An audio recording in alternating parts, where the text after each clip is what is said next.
Tonight you will slide onto a red vinyl stool in a small Canadian town in 1964 and feel in your hands in the steam off your coffee, in the hush before the cook rings the bell. What an ordinary Saturday morning at the diner actually felt like from the inside. Good evening, everyone. Before we begin, let yourself settle. Wherever you are tonight, let your shoulders drop a little. Dim the light if you can. Pull the blanket up. Let your eyes soften, because where we're going tonight doesn't need to be watched closely. It only needs to be felt, slowly, the way a room grows warm after you've been in the cold for a while. I'd love to know 2 small things before we start, if you feel like typing them down in the comments as you drift off. Where are you watching from tonight? And what time is it for you right now? In your corner of the world, as this town from 60 years ago opens its doors for you, there's something quietly lovely about all of us arriving here from different clocks, different countries, different kinds of dark outside our windows, and meeting in the same small diner at the same imagined hour. And if these slow evenings in the past have become part of your week, if you find yourself looking forward to them the way you might look forward to a familiar chair, I'd be so glad if you considered subscribing. It genuinely helps this little channel keep going, and it means more than you'd think.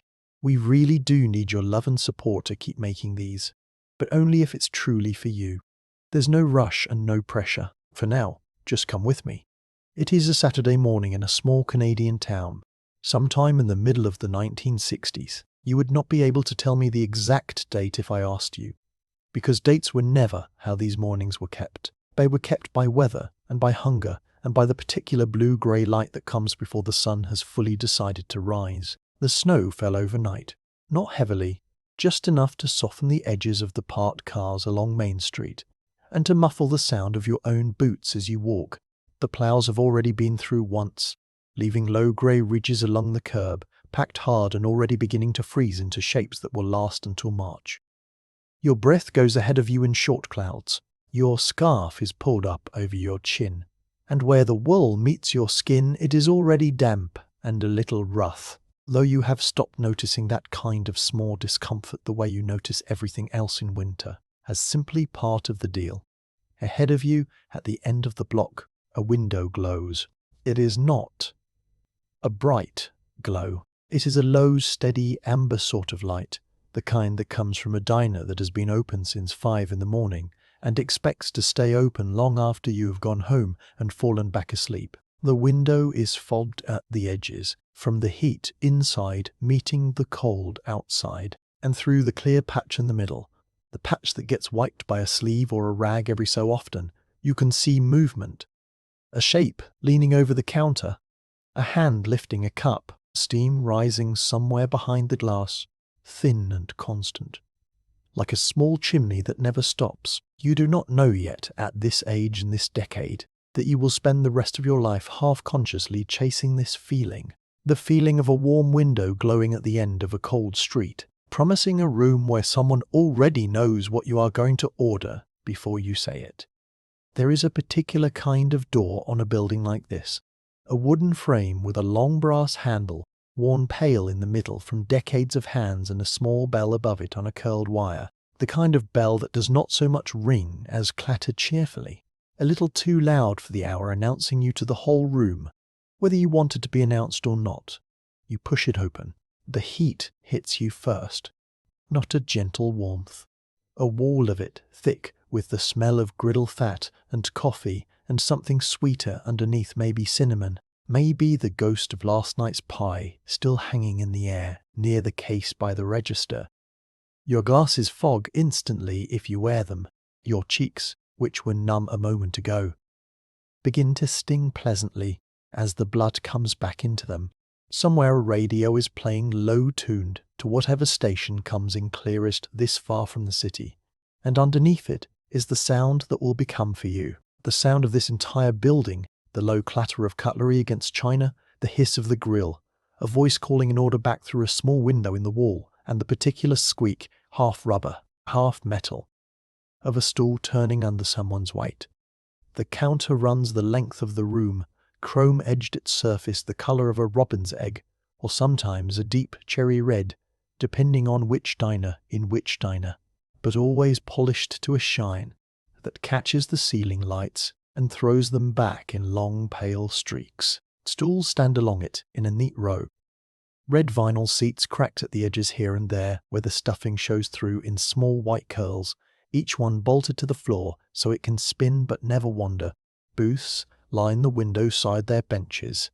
The same red vinyl, a little colder to sit on until your body warms them. A laminate top table between them scarred faintly with decades of cup rings that no amount of wiping has ever fully lifted. Behind the counter, a woman in a pale uniform dress and a small white apron is already moving before you have even chosen a seat, sliding a cup and saucer down the counter toward an empty stool with the practiced ease of someone who has done this 10,000 mornings in a row. Behind her, through the pass-through window to the kitchen, you can see the cook.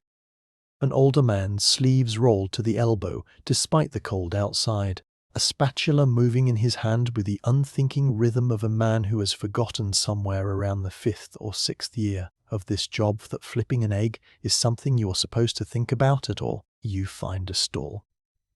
Maybe it is your usual one. If you are the sort of person who has a usual one, maybe it is simply the closest one to the door, because your fingers are still cold and you would like to be near the heat rising off the grill as soon as possible. You climb up onto it. If you are a child, this involves a small hop and a scramble, your boots swinging well clear of the floor once you land, and you feel the vinyl give slightly under you, cool at first, already beginning to warm. The woman in the apron is in front of you, now coffee pot in hand, though you have not asked for coffee. Though you may not even drink coffee yet, though the cup in front of you might in fact be waiting for milk instead. She does not ask what you want. Not yet. She simply says good morning, in a voice that has said good morning to nearly everyone in this town at some point over the years, and she waits. One beat, unhurried, for you to become fully present in the room before the ordering begins. Beside you, someone has left a folded newspaper on the counter, the front page already soft at the creases from being carried through the cold under someone's arm. You do not read it. It is simply there, part of the texture of the room, the way a coat rack by the door is part of the texture of a room, present without asking to be noticed. Behind the counter, a small radio sits on a shelf near the register, its dial illuminated faintly orange, and every so often between songs a voice reads out the morning's weather for the district in the flat. Unhurried cadence particular to small local stations. A little more snow expected overnight, temperatures dropping again toward evening. Information that no one at the counter reacts to visibly because everyone here is already dressed this morning. For exactly this kind of news, you notice the particular quiet that exists underneath all the room's activity, a quiet that has nothing to do with silence and everything to do with unhurriedness. No one here is rushing. Not really. Even the man glancing at the clock above the pie case, because rushing is not really what this room is built for. It is built for the 15 or 20 minutes that separate the cold walk in from the cold walk back out. A small warm parenthesis inserted into the middle of an otherwise ordinary Saturday, and everyone inside it seems to understand instinctively that this parenthesis is not to be wasted by hurrying through it. This is where we will stay tonight. Not at a great historical crossroads, not at an important date in a textbook. Just here, at this counter, in this window's glow, on an ordinary Saturday morning in a town whose name does not matter nearly as much as the particular way the light falls across the chrome edge of the counter at this hour. Because if you want to understand what it actually felt like to be alive in Canada in the 1960s, not the version in the history books, but the version that lived in people's bodies, in their habits, in the things they didn't say. You don't start with a parliament or a border or a headline. You start with a counter, a coffee cup, and a bell above a door that has just gone quiet again behind you. Let's stay a while. The first thing your body understands, before your mind has caught up to it, is the shape of the room. A diner in the 1960s was built for a body that has already learned certain habits without ever being taught them formally. The habit of walking in and immediately knowing, without looking, where the counter is and where the booths are and which one is meant for you this morning depending on how much time you have. how many of you there are, and how much you can afford to spend. If you are alone, you sit at the counter. This is simply understood. A single body at a booth on a busy morning is a kind of small offence, not spoken aloud, never scolded, but felt in the slight hesitation of the woman with the coffee pot as she decides whether to seat you there anyway, or in the glance of a family of 4 waiting by the door, eyeing the empty booth you are taking up all on your own. The counter exists for the solitary, for the man on his way to the mill, for the widow who no longer cooks breakfast for one, for the boy sent ahead by his mother to save a stool while the rest of the family parks the car. You settle onto your stool, and your hands find the counter's edge before you have consciously decided to put them there. The chrome trim is colder than the vinyl, and there is a particular pleasure in running a fingertip along it, feeling the slight ridge where 2 pieces of metal meet, worn smooth by thousands of other fingers doing exactly the same absent-minded thing over exactly the same years. The counter itself has a surface temperature all its own, cooler near the edges, closer to the outside wall, warmer near the middle where the grill's heat bleeds through invisibly from the kitchen side. If you press your palm flat against it in different spots, you can feel the room's whole climate laid out beneath your hand, a small map of hot and cold that no one else seems to notice, because no one else perhaps has ever had a reason to sit still enough to feel it. Above you the ceiling is pressed tin painted the same cream as the walls, and in the corner near the pie case a single fan turns lazily, doing almost nothing in winter, except stirring the smell of the grill a little more evenly through the room. The pie case itself sits at the far end of the counter, near the register, a glass-fronted cabinet lit from within by a small yellow bulb holding 2 or 3 pies under domed lids.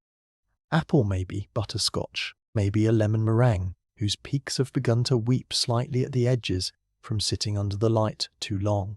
The smell of the place is not one smell but many, layered, and your nose sorts them without effort, the way it sorts the different rooms of your own house. Coffee, always coffee. Dark and slightly burnt at the bottom of the pot from sitting too long on the element. Bacon fat which soaks into everything. The walls, the curtains, if there are curtains, your own coat if you stay long enough, so that you will walk out an hour later carrying the diner with you all the way home. Under that, something sweeter. Maple syrup from a bottle with a worn label, cinnamon from a batch of toast, the faint vanilla ghost of pie crust, and beneath everything, a smell you would only be able to name much later in your life, once it had disappeared from most places entirely, the smell of an actual grill, seasoned over years by thousands of eggs and thousands of strips of bacon. A smell that no modern kitchen, however clean, however well run, has ever quite managed to recreate. You notice, without being told, that everyone here moves according to rules no one has written down. The waitress moves in long diagonal lines, counter to kitchen, pass through to booth and back again. Never quite walking in a straight line, because a straight line would mean stopping and starting more often. And stopping and starting is the enemy of a morning like this one. The cook moves in a much smaller radius. Grill plate pass through grill again. A tight triangle he could probably walk with his eyes closed, and on some mornings, judging by how little he seems to be looking at what his hands are doing, you suspect he nearly does. The customers, too, move by unwritten law. A man reads his newspaper folded into quarters, elbows tucked in close so as not to intrude on the stool beside him, even though no one is sitting there yet. A woman with a child on the stool next to her keeps one hand resting lightly on the child's shoulder the entire time, not gripping, just present, a small anchor against the boy's restless swiveling on the stool's spinning seat. An older man near the till has clearly not looked at a menu in years. He simply nods when the waitress catches his eye, and somewhere in that nod is an entire order, understood between the two of them, the way old married couples understand each other's silences. You watch the door. Every time the bell above it clatters, a small current of cold air moves through the room, reaching you a second or two after the sound does, and you feel it slide along the floor before it rises. Cold air always finds the floor first, curling around your ankles, around the child's boots 2 stools down, before it thins out and disappears into the general warmth of the room. If you close your eyes for a moment, and you can, here, because nothing about this room asks you to hurry, you can hear the whole structure of the morning without needing to see it. The scrape of the spatula against the grill, metal on metal, quick and rhythmic. The soft thunk of the coffee pot being set back onto its warmer. The particular ring of a bell, not the doorbell, a smaller one mounted on the pass-through window. That means an order is up and waiting, and the waitress's voice low, matter of fact, calling back some abbreviated code that means eggs over easy, or bacon crisp, or hold the toast, a language built entirely for this room and understood by no one outside it. There is a particular sound the stools make that you will not find written down anywhere. And yet if you close your eyes tonight in whatever room you happen to be resting in, you might still be able to summon it. It is not quite a squeak and not quite a groan. Something in between. Metal meeting rubber, meeting the small, patient weight of a body settling in for a while.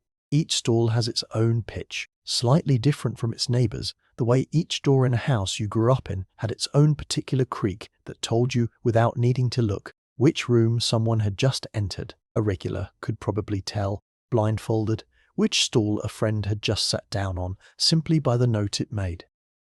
The floor beneath the counter carries its own quiet history too. Black and white checkerboard tile most likely, worn thinner in a long, pale path that runs from the door to the register.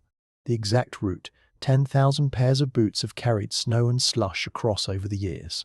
Near the base of each stall, the tile has taken on a faint permanent shadow, grey rather than white, marking the spot where boots have rested and shifted and rested again through 1,000 ordinary mornings. If you look closely enough, you can read the whole shape of the room's daily traffic in that floor the way you might read the rings of a tree.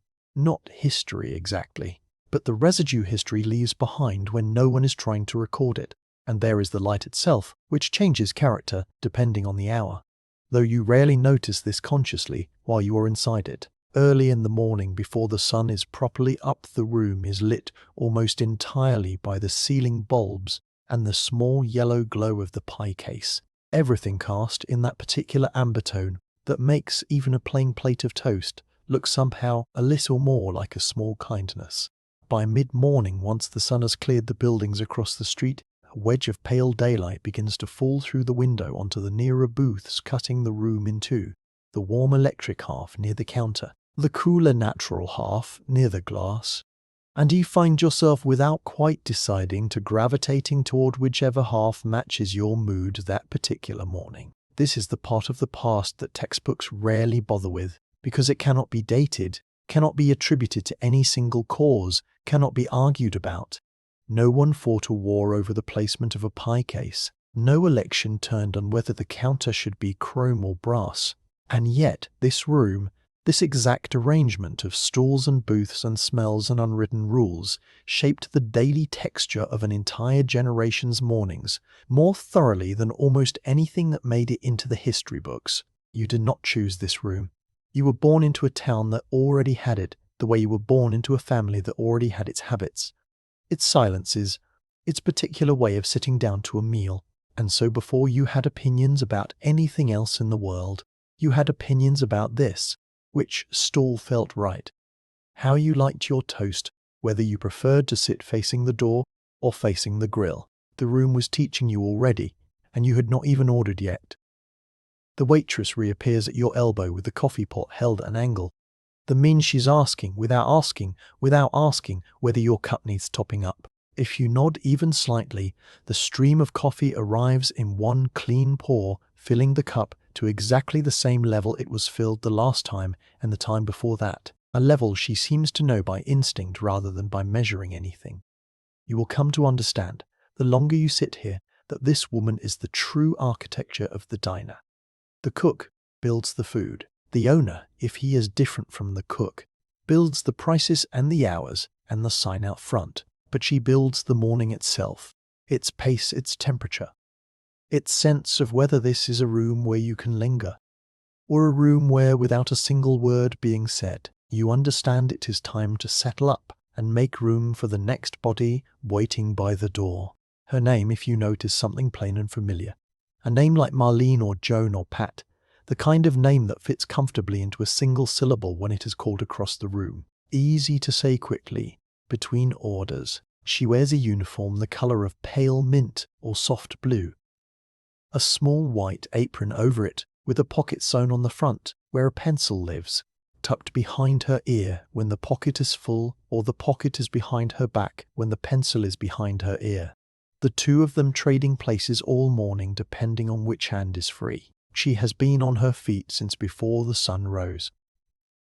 You do not think about this the first 100 times you sit at this counter. You will think about it later, much later, once you yourself have stood at a counter of some kind for 8 hours straight and understood suddenly and completely what it costs a body to move like that. Fast, but never rushed, present, but never lingering, warm but never so warm that a customer might mistake friendliness for an invitation to keep her talking. When there is a grill full of eggs going cold 2 feet behind her, she knows things about this town that no one else knows. Not because she asks, but because people talk differently at a counter than they do anywhere else. There is something about the specific arrangement of a diner, sitting side by side rather than face to face, both of you looking forward at the pie case and the register rather than at each other.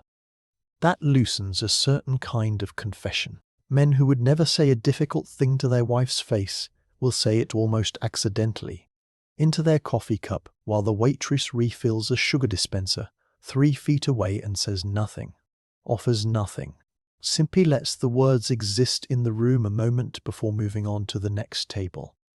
She has watched children grow up on these stools. She remembers when the boy 2 seats down from you first came in small enough that his father had to lift him onto the seat, and now, here he is 7 or 8, swinging his own boots against the stool's pedestal, ordering his own toast in his own voice, proud of the fact that she asks him directly now, instead of asking his father on his behalf. You watch her make her rounds, refilling, clearing, sliding a plate down the counter with a small flourish of the wrist that keeps it from sloshing, calling an order back through the pass-through in that clipped shorthand, stopping for 3 full seconds no more to laugh at something. An older man near the register has said, a laugh that sounds genuine, even though you suspect she has heard some version of this same joke from this same man every Saturday for years. There is a particular choreography to how the cup gets filled, and you begin, without meaning to learn it.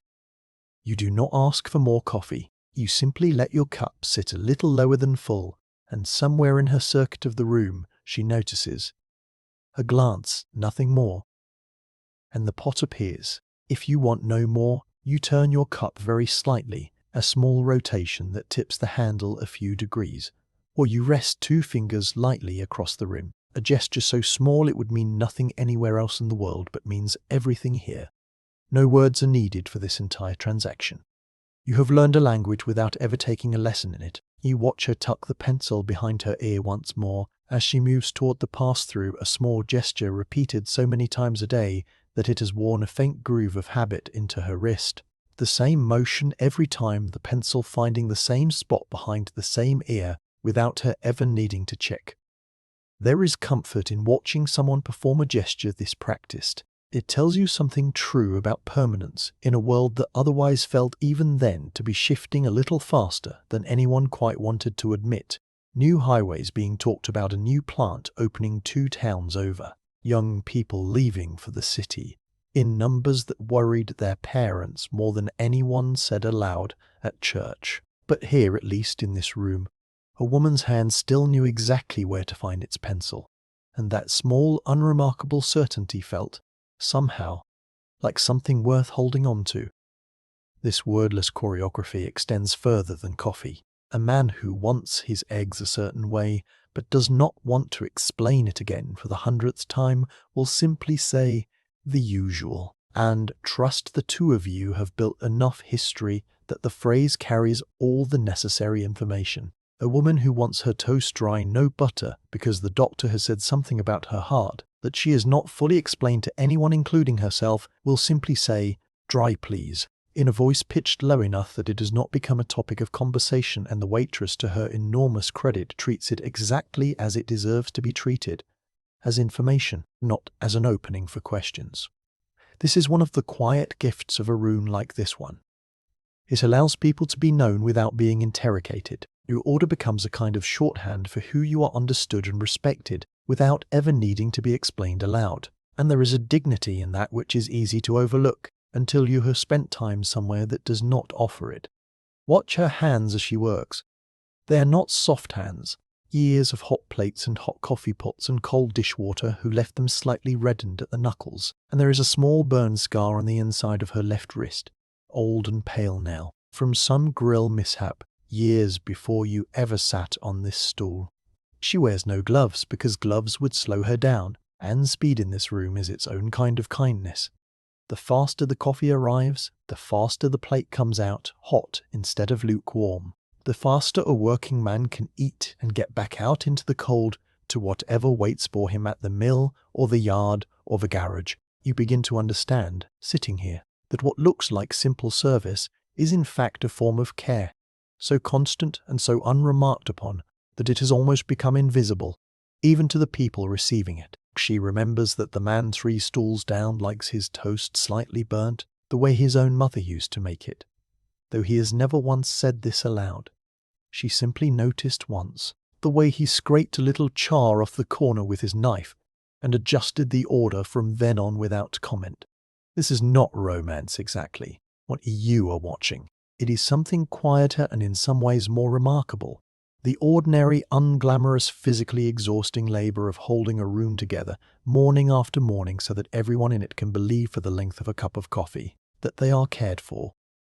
There is a version of her life you will never see from your stall, and it exists just as fully as the version you can see. Somewhere across town, in a small kitchen of her own, there are children waiting to be fed their own supper later tonight. A husband whose shift ends at a different hour than hers, a household running on its own separate arithmetic of chores and bills and small worries that she folds away entirely the moment she ties on that white apron each morning. The counter does not know her tiredness, it only knows her attentiveness.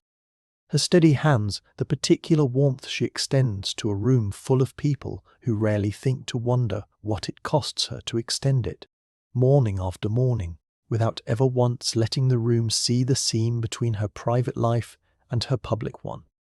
You notice, if you watch long enough, the small ways she rests without ever appearing to stop. A pause at the pass-through window, ostensibly to collect a plate that lasts a half-second longer than it needs to. A moment leaning lightly against the back counter while the coffee finishes dripping, her weight shifted just slightly off one foot, gone again the instant the pot is full. These are not breaks. Not really. Nothing in this room affords her an actual break until the shift itself ends, but they are the small mercies she grants herself in passing, invisible to nearly everyone except the customer who has, for whatever reason of his own, learned to watch a room this closely. There is also a particular kindness in how she handles the moments that could, in a lesser room, become embarrassing. A man reaches into his pocket and comes up short by a few cents. Not much, just enough to notice. And she waves it off before he has even finished apologizing, telling him to settle it next time, in a tone so light and unbothered that the transaction barely registers as a transaction at all.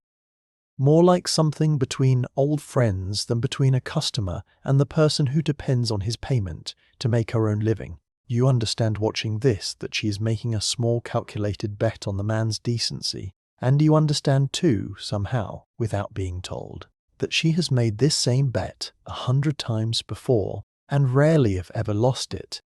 Because a room built on this kind of quiet trust tends over years to earn that trust back in kind. You did not know, when you walked in out of the cold, that you were walking into someone's life's work. You know it now, the menu when it finally comes to you. A single laminated card, slightly curled at the corners, a faint ring stain in the shape of a coffee cup pressed permanently into one corner tells you less about food than it does about who you are. It is not a long menu.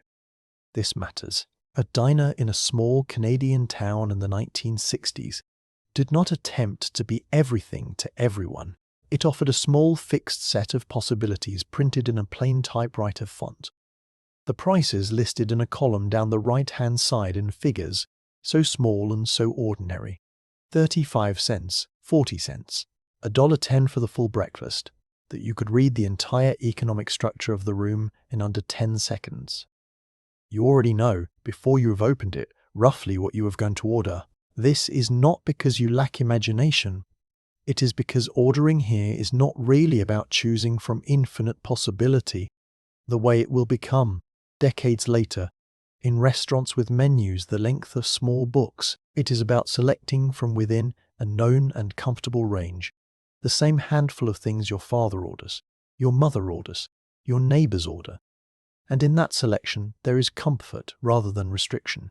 If you are a working man on your way to a shift, you will likely order the full breakfast, eggs, bacon, or sausage toast and coffee, because you need the fuel and because $1.10, while not nothing, is a fair trade for a full stomach that will carry you through to noon. You eat with your elbows a little wide, your fork moving efficiently. No wasted motion, because eating for a man like this on a morning like this is itself a kind of work, something to be done properly and finished promptly. So the actual work can begin. If you are a woman alone, perhaps a widow, perhaps simply a woman who has come into town on an errand and stopped in for something warm before the walk home, you are more likely to order toast, or toast and an egg. Something smaller, and you will eat it more slowly in smaller bites with your knees together, and your purse held on your lap rather than set on the empty stool beside you. Because a woman alone in a diner in this decade has learned without ever being told directly to take up slightly less space than she might otherwise like to. If you are a child sent in ahead of your parents or brought along and permitted as a rare treat to order for yourself, you will likely ask for something sweet, a stack of pancakes perhaps, with syrup poured generously enough that it pools at the plate's edge, and you will watch your mother's face for a fraction of a second after you say it, checking the way children always check whether the request has landed as reasonable or as something that will need to be quietly renegotiated down to toast instead. This is the part of the menu that is never printed on the card but is understood by everyone at the table. Regardless, what you can afford is not always what you are hungry for, and the small, silent negotiation between those two facts happens at kitchen tables and diner counters alike, all across this town every single morning without ever once being spoken aloud as what it actually is. You watch your father, 2 stools down, order the full breakfast for himself and toast alone for his son, and you understand, without anyone explaining it to you, that this is not because the boy would not enjoy eggs. It is because there is only so much in the billfold this week, and a father's own hunger is the first thing sacrificed. Quietly, so that the boy's need not be. He will likely give the boy a bite of his own bacon halfway through, wordlessly sliding it onto the edge of the boy's plate without comment, and the boy will eat it without remarking on it either, because both of them understand this transaction perfectly, and neither of them wants it named. The prices themselves carry a kind of poetry if you sit with them long enough. A cup of coffee at a nickel or a dime, a slice of pie at 15 cents. A full breakfast that a working man can afford on his way to a shift without agonizing over it, but that a family of 5 cannot simply decide to have on a whim, not without some earlier conversation at the kitchen table about whether this Saturday is a Saturday for such things. You notice too the small additions that cost extra and are therefore chosen with slightly more deliberation: an extra strip of bacon, a scoop of ice cream on the pie instead of plain, a chocolate milk instead of the white milk that comes at no additional charge. These are the moments where a family's particular relationship to money becomes visible without anyone saying a word about money at all. Some families order the extra without a second thought. Others glance briefly at the price column before deciding, a habit so automatic it barely registers as a decision, simply a reflex built from years of careful household arithmetic. There is no shame in any of this, and importantly, there is very little visible shame either. The diner, unlike some other rooms in this town, does a remarkable job of not making anyone feel poor for ordering modestly. A man who orders only toast and coffee is served with exactly the same warmth as a man who orders the full breakfast with a side of extra bacon. The waitress does not linger differently at one stool than another. The plate arrives with the same care, regardless of what sits on it. This too is part of what made these rooms unforgettable. They offered for the price of a cup of coffee a kind of equality that was harder to come by almost anywhere else. in a town where everyone knew, more or less exactly what everyone else earned. Down at the far end of the counter, the pie case holds its own small hierarchy of luxury, and you understand this hierarchy without ever having had it explained. Coffee is a given, ordinary part of the base cost of simply existing in the room. Toast is modest, unremarkable, chosen without ceremony. But a slice of pie is different. A slice of pie, ordered on an ordinary Tuesday rather than saved for Sunday, is a small announcement, a treat that carries with it the faint implied justification of some occasion, spoken or unspoken. You watch a man order a slice to go with his coffee on a weekday morning, and you notice, in the particular satisfaction with which he eats it, that this is not simply dessert. It is a small private celebration of something, a bit of overtime pay, a good piece of news from the mill, or nothing at all beyond the simple decision that today, for once, he has decided he is allowed to want something beyond what is strictly necessary. Children read the menu differently still. A child's eye goes first and always to the prices nearest the bottom. To the pancakes with syrup, to the small illustration, if the menu has one, of a milkshake glass with a striped straw. A child has not yet fully learned the careful arithmetic that governs an adult's ordering, and so a child's request often arrives simple and undefended, "Can I have the pancakes?" offered up hopefully, without the built-in retreat position an adult might have prepared in advance. It falls, then, to the parent to do the quiet math on the child's behalf, weighing the boy's hopeful face against the week's remaining grocery budget, and the answer that comes back is rarely a flat no. More often it is a small negotiation dressed up as generosity, just this once, a phrase that will follow that child through the rest of childhood, applied to 100 other small wants besides pancakes, until eventually the child understands the way all children eventually do exactly how much just this once actually costs. You finally decide. Toast, perhaps, and an egg, and the coffee you have already been given, or pancakes if it is that kind of morning. If there is a reason to celebrate something small, a good report card, a birthday, simply the fact that the snow has stopped and the sun, thin and pale, has begun to show itself through the fobbed window. You order in a voice slightly quieter than you intended, and the waitress writes almost nothing down because she has already half guessed what you were going to say before you said it, and your order joins the small, invisible ledger she keeps somewhere in her head of who you are, what you like, and how you take your toast. Later, when it comes time to pay, you will walk not to her, but to a small register near the door manned by the owner himself, or sometimes by his wife, a heavy brass machine that rings with a satisfying mechanical clatter each time the drawer springs open. This too is part of the room's quiet choreography, the eating and the paying kept slightly separate so that no customer ever feels even for a moment that the warmth of the service they have just received was contingent on the money about to change hands. You will hand over your coins, receive your change counted back to you in a soft practice patter, and the whole transaction will take perhaps 8 seconds, brisk and businesslike, in a way the meal itself never was, as though the room understands instinctively that money, once it must be dealt with, should be dealt with quickly, and then set aside so that everything else about the visit can remain in memory about something other than commerce entirely. By the time your food arrives, the counter has begun to fill. There is a particular hour on a Saturday morning, somewhere between 8 and 9, depending on the town, depending on the weather, when the diner reaches something like its natural population and you begin to see, laid out along the row of stalls, the actual social order of the street outside, made visible in the arrangement of who sits where. The stool nearest the door belongs unofficially but absolutely to a man everyone calls by his last name only. Dotty, or Blackwell, or something equally solid and unadorned. A man who worked at the mill or the rail yard for 30 years and now retired, treats this stool the way a captain might treat the bridge of a familiar ship. He does not need to order. The waitress brings him his coffee and his toast without asking, and he pays for it in exact change counted out onto the counter in a small unhurried stack, the same amount every morning. The ritual of the payment itself, as fixed as the order.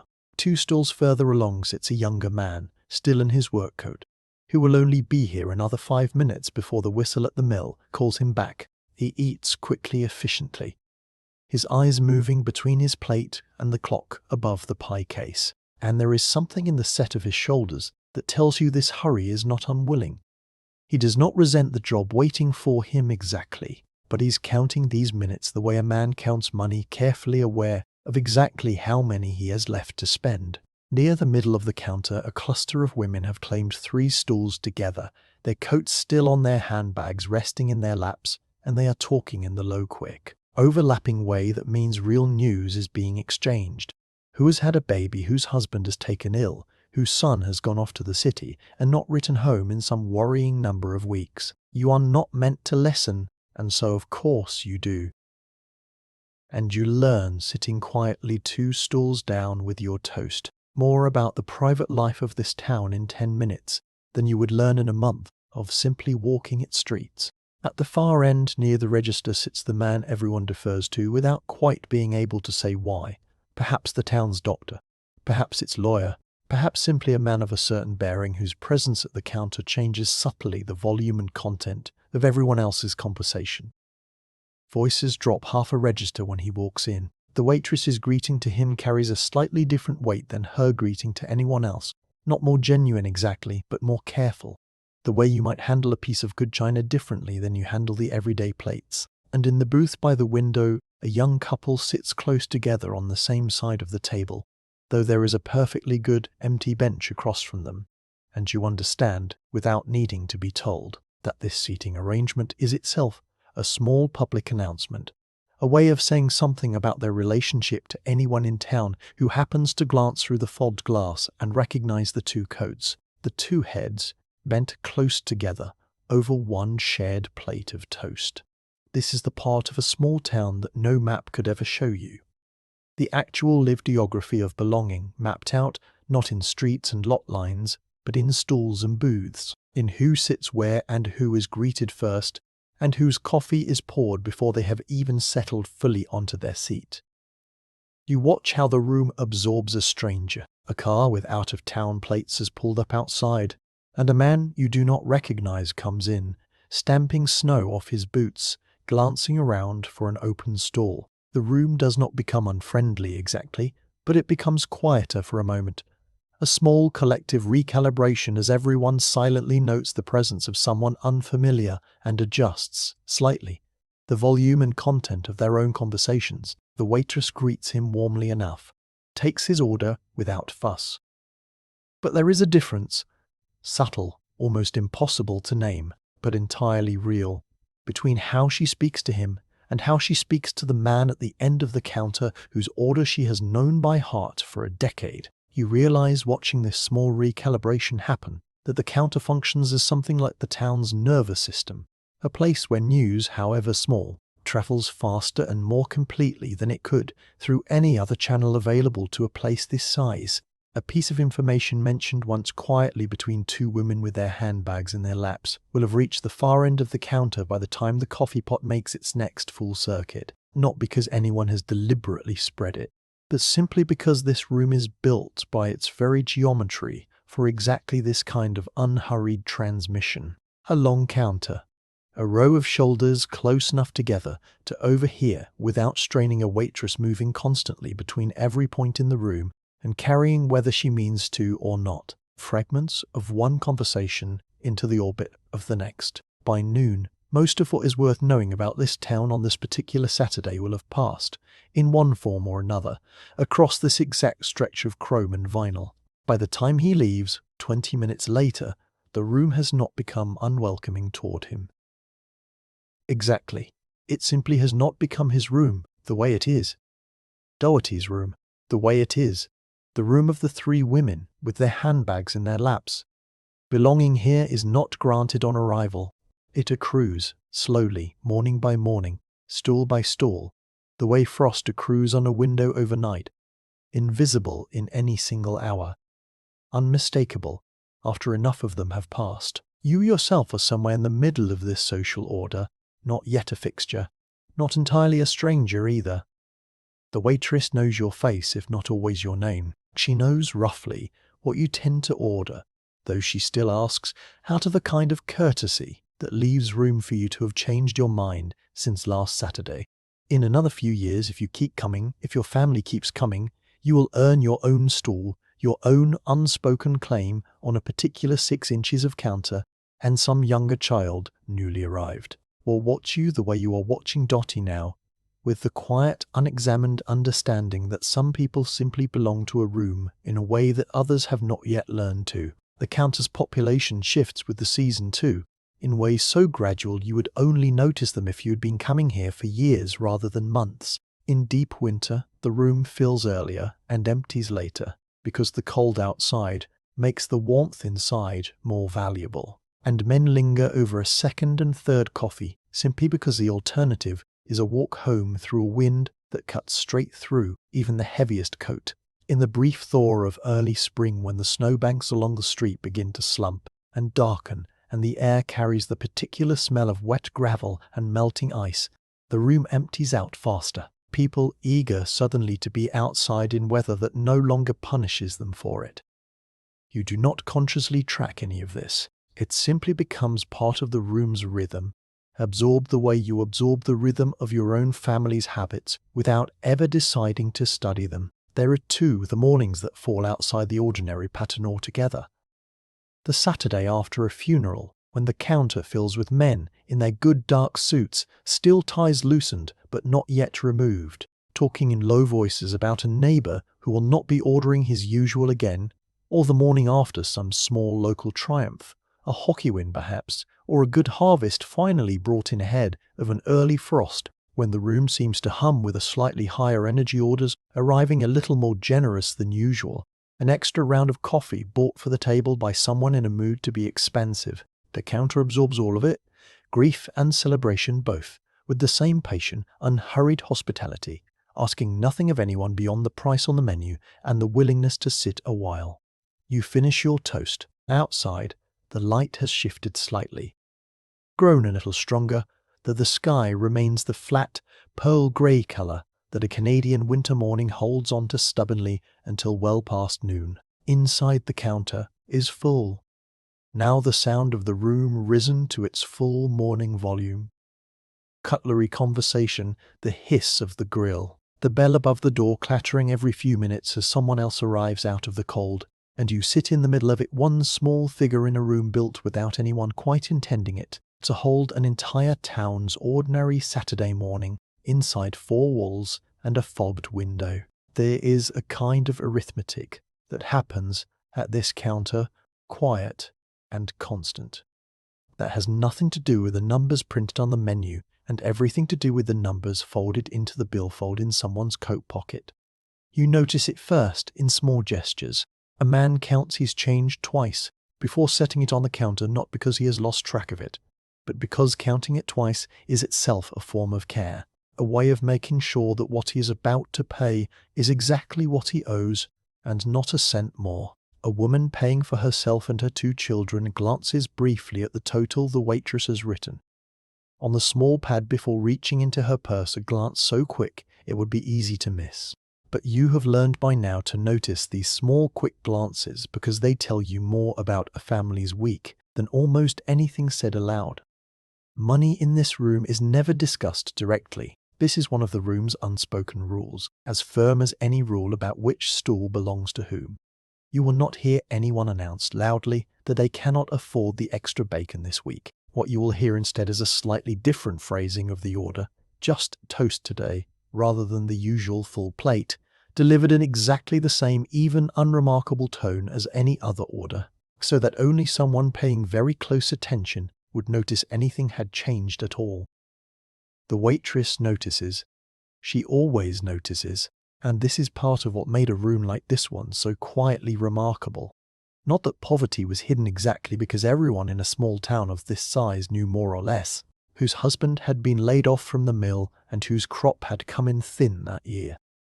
It was that the diner offered a place where that knowledge did not have to be performed. You could order modestly and be served exactly as warmly, exactly as promptly as the man 3 stools down, ordering the full breakfast with extra bacon and a slice of pie to follow.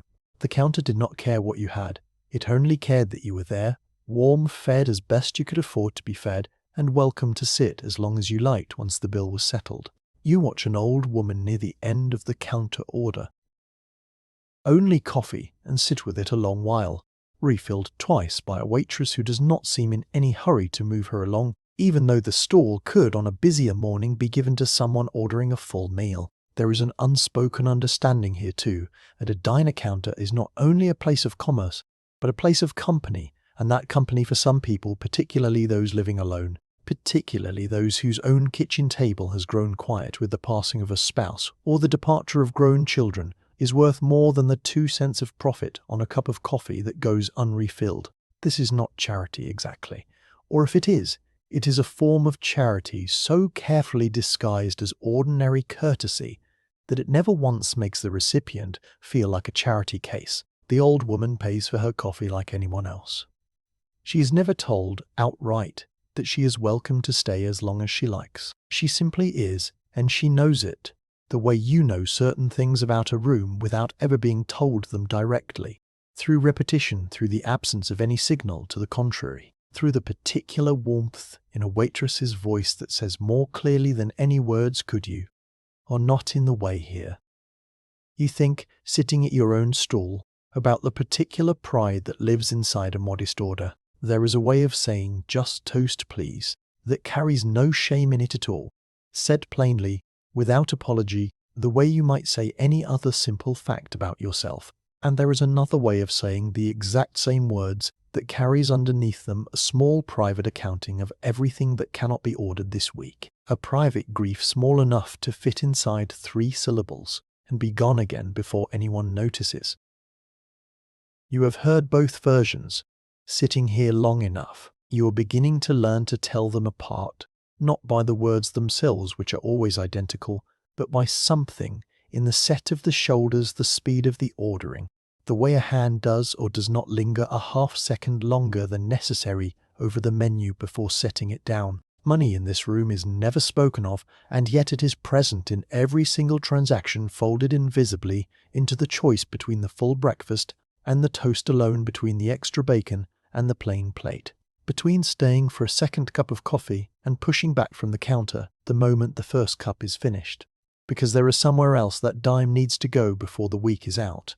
And yet, and this is the part worth sitting with a while, none of this arithmetic makes the room feel cold. If anything, it makes it feel warmer, because everyone here is engaged in some version of the same quiet calculation week after week, and there is a kind of fellowship in that shared, unspoken understanding that a family with more money at a fancy restaurant across town could never quite manufacture however hard they tried. There is another kind of arithmetic that happens further back out of sight, in a small notebook kept beside the register, a ledger of names and small running totals.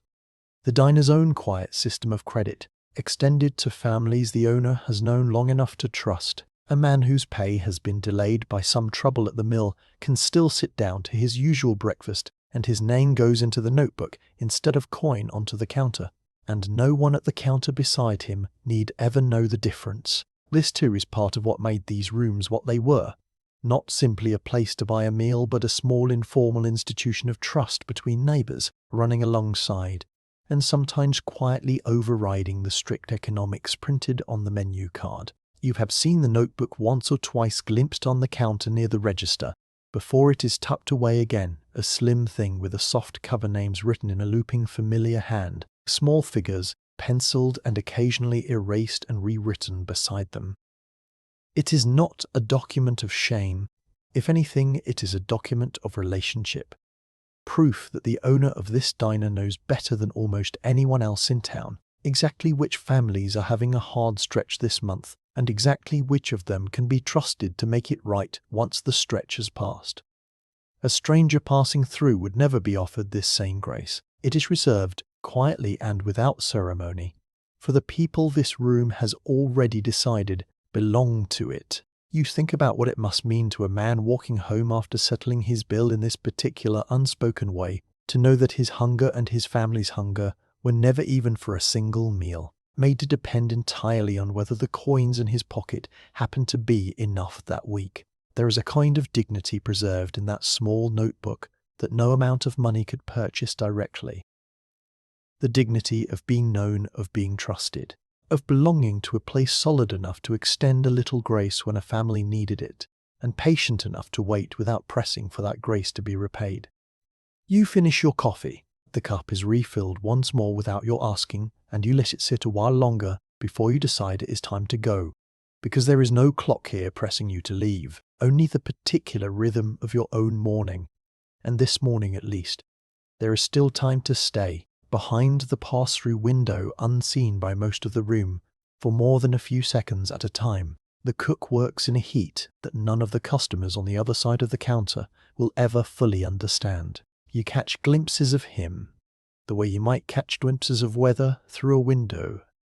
Brief, framed, incomplete. A forearm, sleeve rolled high, moving in a quick arc across the grill. A hand cracking 2 eggs against the metal edge in one practiced motion. The shells discarded into a bucket somewhere below the sightline. Gone before you have even finished noticing the gesture. The white of his apron stained in places. No amount of washing has ever fully lifted grease worked so deeply into the fabric that it has become, in a sense, part of the apron's actual colour rather than a stain upon it. The kitchen behind that pass-through window is a small, hot, loud country of its own, and the cook is its own citizen. There is no room in a kitchen this size for more than one man at the grill, and so everything, every egg, every strip of bacon, every pancake flipped at exactly the right moment before the underside darkens past what any customer would accept, passes through his hands alone, hour after hour, from the moment the grill is lit before dawn to the moment it is finally scraped down and left to cool long after the last customer of the evening has gone home. You do not know his name unless you have asked, and most people, oddly, never think to ask. He is simply the cook, a fixture as permanent and as taken for granted as the pie case or the register, and there is something worth sitting with in that fact, that the man whose labour makes the entire room possible is also, in a sense, its least visible member. Customers greet the waitress by name. They rarely greet him at all, beyond perhaps a raised hand through the pass-through window, if their eyes happen to meet his at the moment their plate is set down. He works in a heat that has, over the years, become simply the temperature of his life. The grill itself sits somewhere well above what any of the customers on their cool vinyl stools could comfortably tolerate for more than a few minutes. And he stands in front of it, close enough to reach every corner of its surface for 8, 10, sometimes 12 hours at a stretch, depending on the day, depending on whether anyone has called in sick and left him to cover a second shift on top of his own. His hands tell the story. His face rarely does.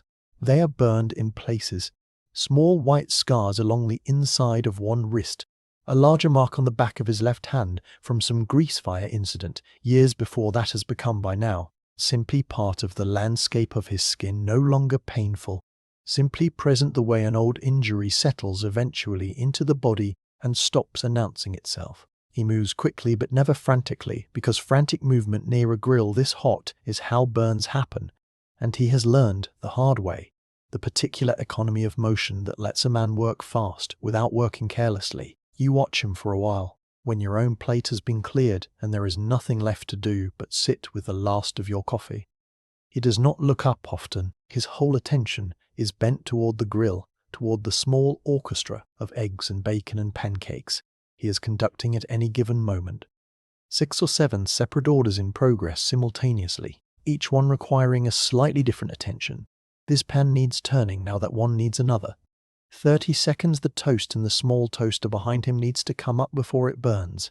There is a dignity in this kind of labour that the room around him rarely pauses to acknowledge directly, and yet the entire room depends on it completely. Every warm plate that slides across the counter, every satisfied silence as a working man eats his breakfast before heading off to his own long day of labour, traces back to this one man standing in front of a grill hot enough to blister skin, working alone, unseen by most, unthanked by most, simply because the work needs doing, and he is the one who does it. You think, watching him, about the particular loneliness of labour like this. A job that places you at the very centre of a room's daily life, while somehow keeping you almost entirely outside its social fabric. The waitress knows everyone's name, everyone's story, everyone's small private griefs whispered over a coffee cup. The cook knows almost none of it, not because he does not care, but because his entire working day is spent with his back half turned to the room, his eyes on the grill, his hands too full and too fast for the small pauses conversation requires. And yet, in his own way, he knows this town as intimately as anyone else in it. He knows it through its appetites, who orders the same thing every single day without fail, and what it might mean when that same person suddenly orders something different, some small deviation that might signal an illness, a change in fortune, a private trouble not yet spoken aloud to anyone, but somehow visible. First, in a change of breakfast order, he knows the rhythm of the town's paydays by the slight uptick in orders of extra bacon on a Friday, and its leaner weeks by the corresponding dip. Near the end of the morning rush there is a brief lull, the kind that comes after the last of the churchgoers have been served, and before the noon crowd begins to arrive. And in this lull, you see him, for just a moment, lean one hip against the counter, behind the pass-through wipe his forehead with the back of one wrist, and take a single long breath before the next ticket comes through. There is a particular kind of skill in his work that does not announce itself the way skill often does elsewhere. No one applauds a well-flipped pancake. No one remarks out loud on the precise timing that keeps 6 separate breakfasts moving toward completion at exactly the moments they are needed. No earlier, no later, each one arriving hot in front of the customer who ordered it. And yet, this timing is a genuine skill built over years, the kind of quiet mastery that a man might spend his whole working life perfecting without ever once being asked to demonstrate it for anyone beyond the row of stalls on the other side of the pass-through window. You think watching him work about how differently this labor would be regarded if it happened somewhere more visible. If this same grill, this same precision, this same tireless attention were performed in front of an audience rather than tucked behind a wall with only a small window cut through it. There is no glass frontier, no open kitchen for customers to watch and admire the way certain restaurants will one day be built to showcase their cooks like performers on a small stage. This kitchen was built to be functional, not observed, and the man working inside it has made his peace with that arrangement so completely that it would likely surprise him to hear anyone suggest his work deserved a stage at all. And yet you have watched him for the better part of an hour now from your stool at the counter, and you find yourself thinking that this exact unglamorous, endlessly repeated labor is as fully deserving of remembrance as anything that made it into the town's official record that year. He is not preserved in any photograph you will ever find, not named in any local history beyond perhaps a single line in a business directory listing the diner's proprietor. And yet every single person who sat at this counter this morning carries a small piece of his labor inside them, now in the warmth of a full stomach, in the particular satisfaction of a breakfast eaten exactly the way they like it, made by hands they will likely never shake, and a face they will likely never learn to put a name to. It is such a small moment. No one else in the room seems to notice it, but you do, sitting where you are, and you carry it with you. This glimpse of a man's brief private rest in the middle of a labor that will not properly end for hours yet. A labor that fed an entire town Saturday morning and asked in return for almost nothing but the quiet, unspoken understanding that the eggs would arrive warm and on time and exactly as ordered. Outside, the morning is fully arrived now. The pale sun has climbed as high as it intends to climb on a day like this, and the street beyond the fobbed window holds the particular brightness of sun on snow, sharp enough to make you squint if you were to step back out into it right now. But you are not stepping out yet. There is still a little more morning left inside these 4 walls, a few more regulars yet to arrive, a few more cups yet to be poured, a few more small, ordinary exchanges yet to happen before the room. Sometime around noon begins its slow shift from breakfast toward whatever the middle of the day will bring. You settle back against the counter's edge, unhurried, and let the room continue around you a while longer. By mid-morning, the counter has taken on a different population entirely, and among the new arrivals are the children. Not the babies carried in against a mother's shoulder, but the older ones, 7, 8, 9 years old, sent ahead on their own 2 feet with a coin or two pressed into a mitten, trusted for the first time with the small thrilling responsibility of ordering for themselves. You remember? If you were once one of these children, exactly what this felt like. The bell above the door sounding a little louder than it needed to, or so it seemed, because you had walked in alone for the first time and were suddenly, briefly, the object of the room's attention. The long walk from the door to an empty stall, which on a Saturday morning crowded with grown men in work coats, felt considerably longer than it actually was. The particular effort of hoisting yourself up onto a stall built for an adult's height, boots swinging well clear of the checkerboard floor once you landed trying, and mostly failing, to look as though this were a thing you had done 100 times before.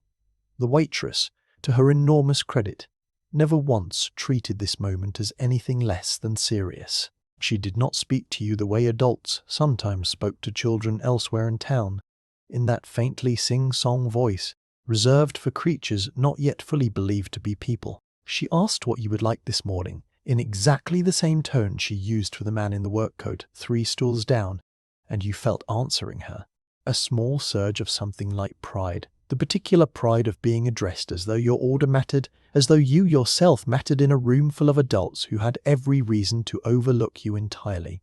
You ordered carefully, having rehearsed it perhaps, the whole walk over.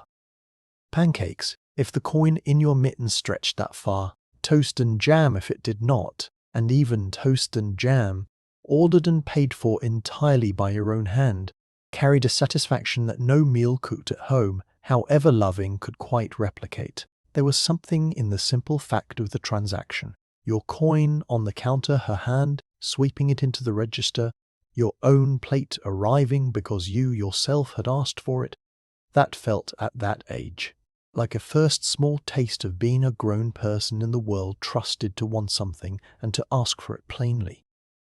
This trust was not extended carelessly. It had rules of its own, unspoken but firmly understood by every child who ever sat at this counter without a parent beside them. You did not spin the stool more than once or twice, and never fast enough to draw attention. You did not linger long after your plate was cleared, because the stall on a busy morning was needed for someone else. And a child who understood this and left promptly earned, in a small way, the right to be trusted again next Saturday. You counted your change carefully before leaving because losing track of a nickel meant explaining, later, at home, exactly what had happened to it, and that conversation was rarely worth the trouble. There was a particular art, too, to the walk from the counter to the small glass case of penny candy near the register. A slow, deliberating walk undertaken by nearly every child who left this diner with even a cent left over from breakfast. The case held its own hierarchy of treasures. Licorice whips, small wax bottles filled with coloured syrup, hard candies in twisted wrappers, each one weighed carefully against the others, in a calculation every bit as serious, in its own small way, as anything the grown men at the counter were doing with their own coins. The owner's wife, who usually minded this end of the counter, never once rushed a child through this decision, understanding perhaps from long experience raising children of her own that the deliberation itself was half the pleasure, and that a candy chosen quickly was somehow never quite as sweet as one chosen after due and careful consideration. Some mornings a child arrived with a different kind of responsibility altogether, not simply ordering for themselves, but carrying carefully wrapped an order to bring home to a parent too unwell to make the walk down themselves. A bowl of soup perhaps, or toast wrapped in a clean cloth, the whole errand undertaken with a gravity well beyond what the task itself might seem to demand. The waitress, understanding exactly what such an errand meant, packed it with particular care, tucking the cloth a little tighter than usual, adding sometimes a small extra without charging for it, a gesture of concern for the unwell parent she might never see extended instead through the small trusted hands of the child standing patiently at the counter. For children whose families came in together, the counter offered its own particular theatre of discipline and reward. A mother's hand resting lightly but firmly on a small shoulder was a language all its own, a silent instruction to sit still, to lower your voice. to stop swinging your legs against the stool's pedestal loud enough to draw a glance from the man reading his newspaper 2 seats down. A father's slight nod toward the menu granting permission for something slightly beyond the ordinary order was its own small language, too a rare and treasured signal that today, for whatever reason, a bit of extra sweetness had been decided to be worth the extra dime. You remember too the particular shame of misbehaving in this room, a shame sharper somehow than misbehaving at home, because home's disapproval was private, and this room's disapproval was private, and this room's disapproval, however briefly and gently expressed, happened in front of Doherty at the end of the counter, in front of the 3 women with their handbags in their laps, in front of the whole small society that made up this town's Saturday morning.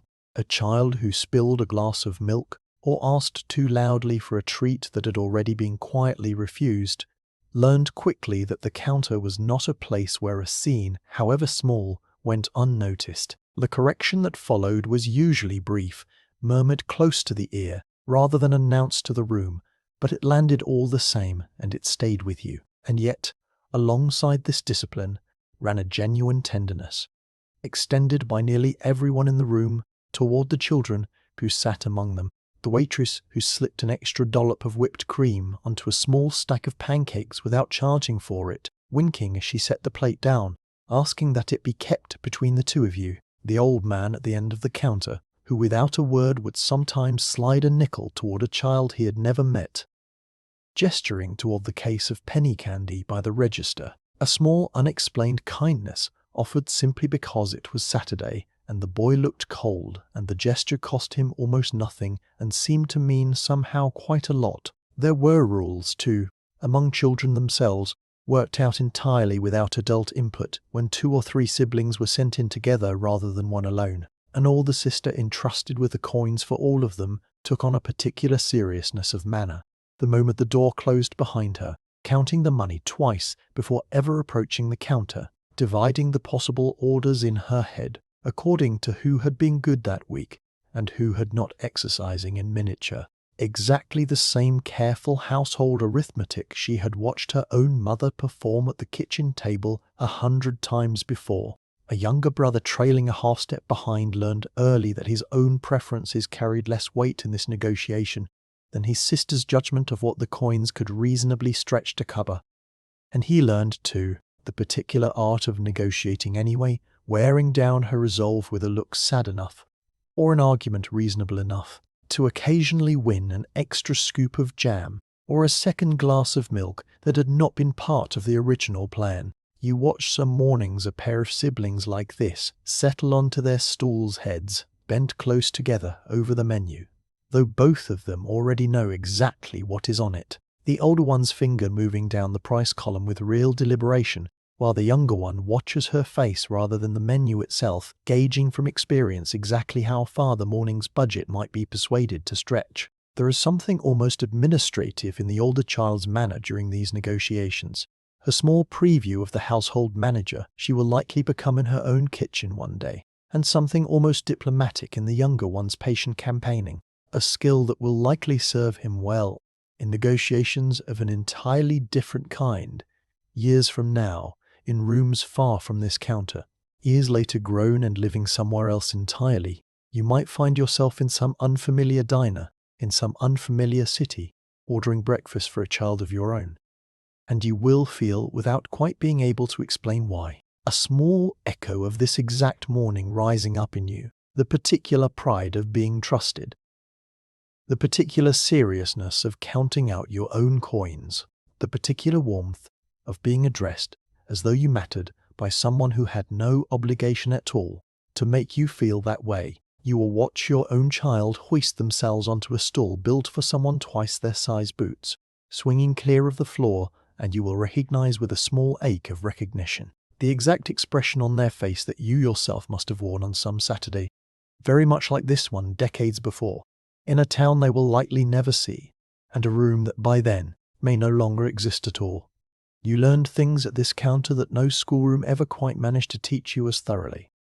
You learned the particular dignity of paying your own way, however small the sum. You learned that adults, Even strangers could be trusted to treat you kindly if you conducted yourself with a bit of quiet seriousness. You learned the taste of a treat earned rather than simply given, and the difference, subtle but real, between the two.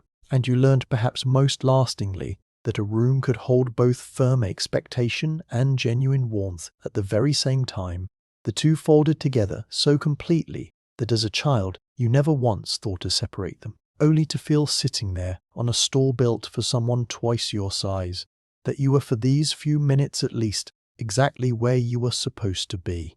Near the back corner of the room, tucked between the last booth and the swinging door to the small hallway that led to the washrooms, stood the jukebox, a squat glowing thing of curved chrome and coloured glass, its selection of records lit from within by a rotating wheel of amber and red light that pulsed faintly even when no one had fed it a coin. That not always running in the early hours when the room belonged mostly to working men eating quickly before a shift.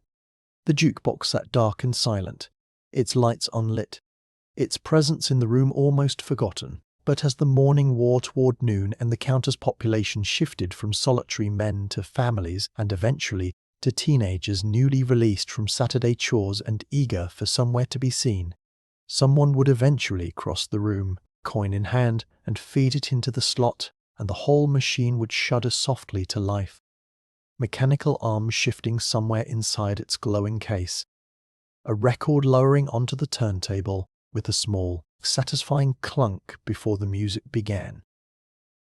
The booth nearest the jukebox held a different social weight than any other seat in the room. It was where the teenagers gathered 2 or 3 to wear bench coats, still buttoned against the cold outside, but collars loosened now that the diner's heat had done its work. Elbows on the table, voices pitched somewhere between a whisper and a laugh.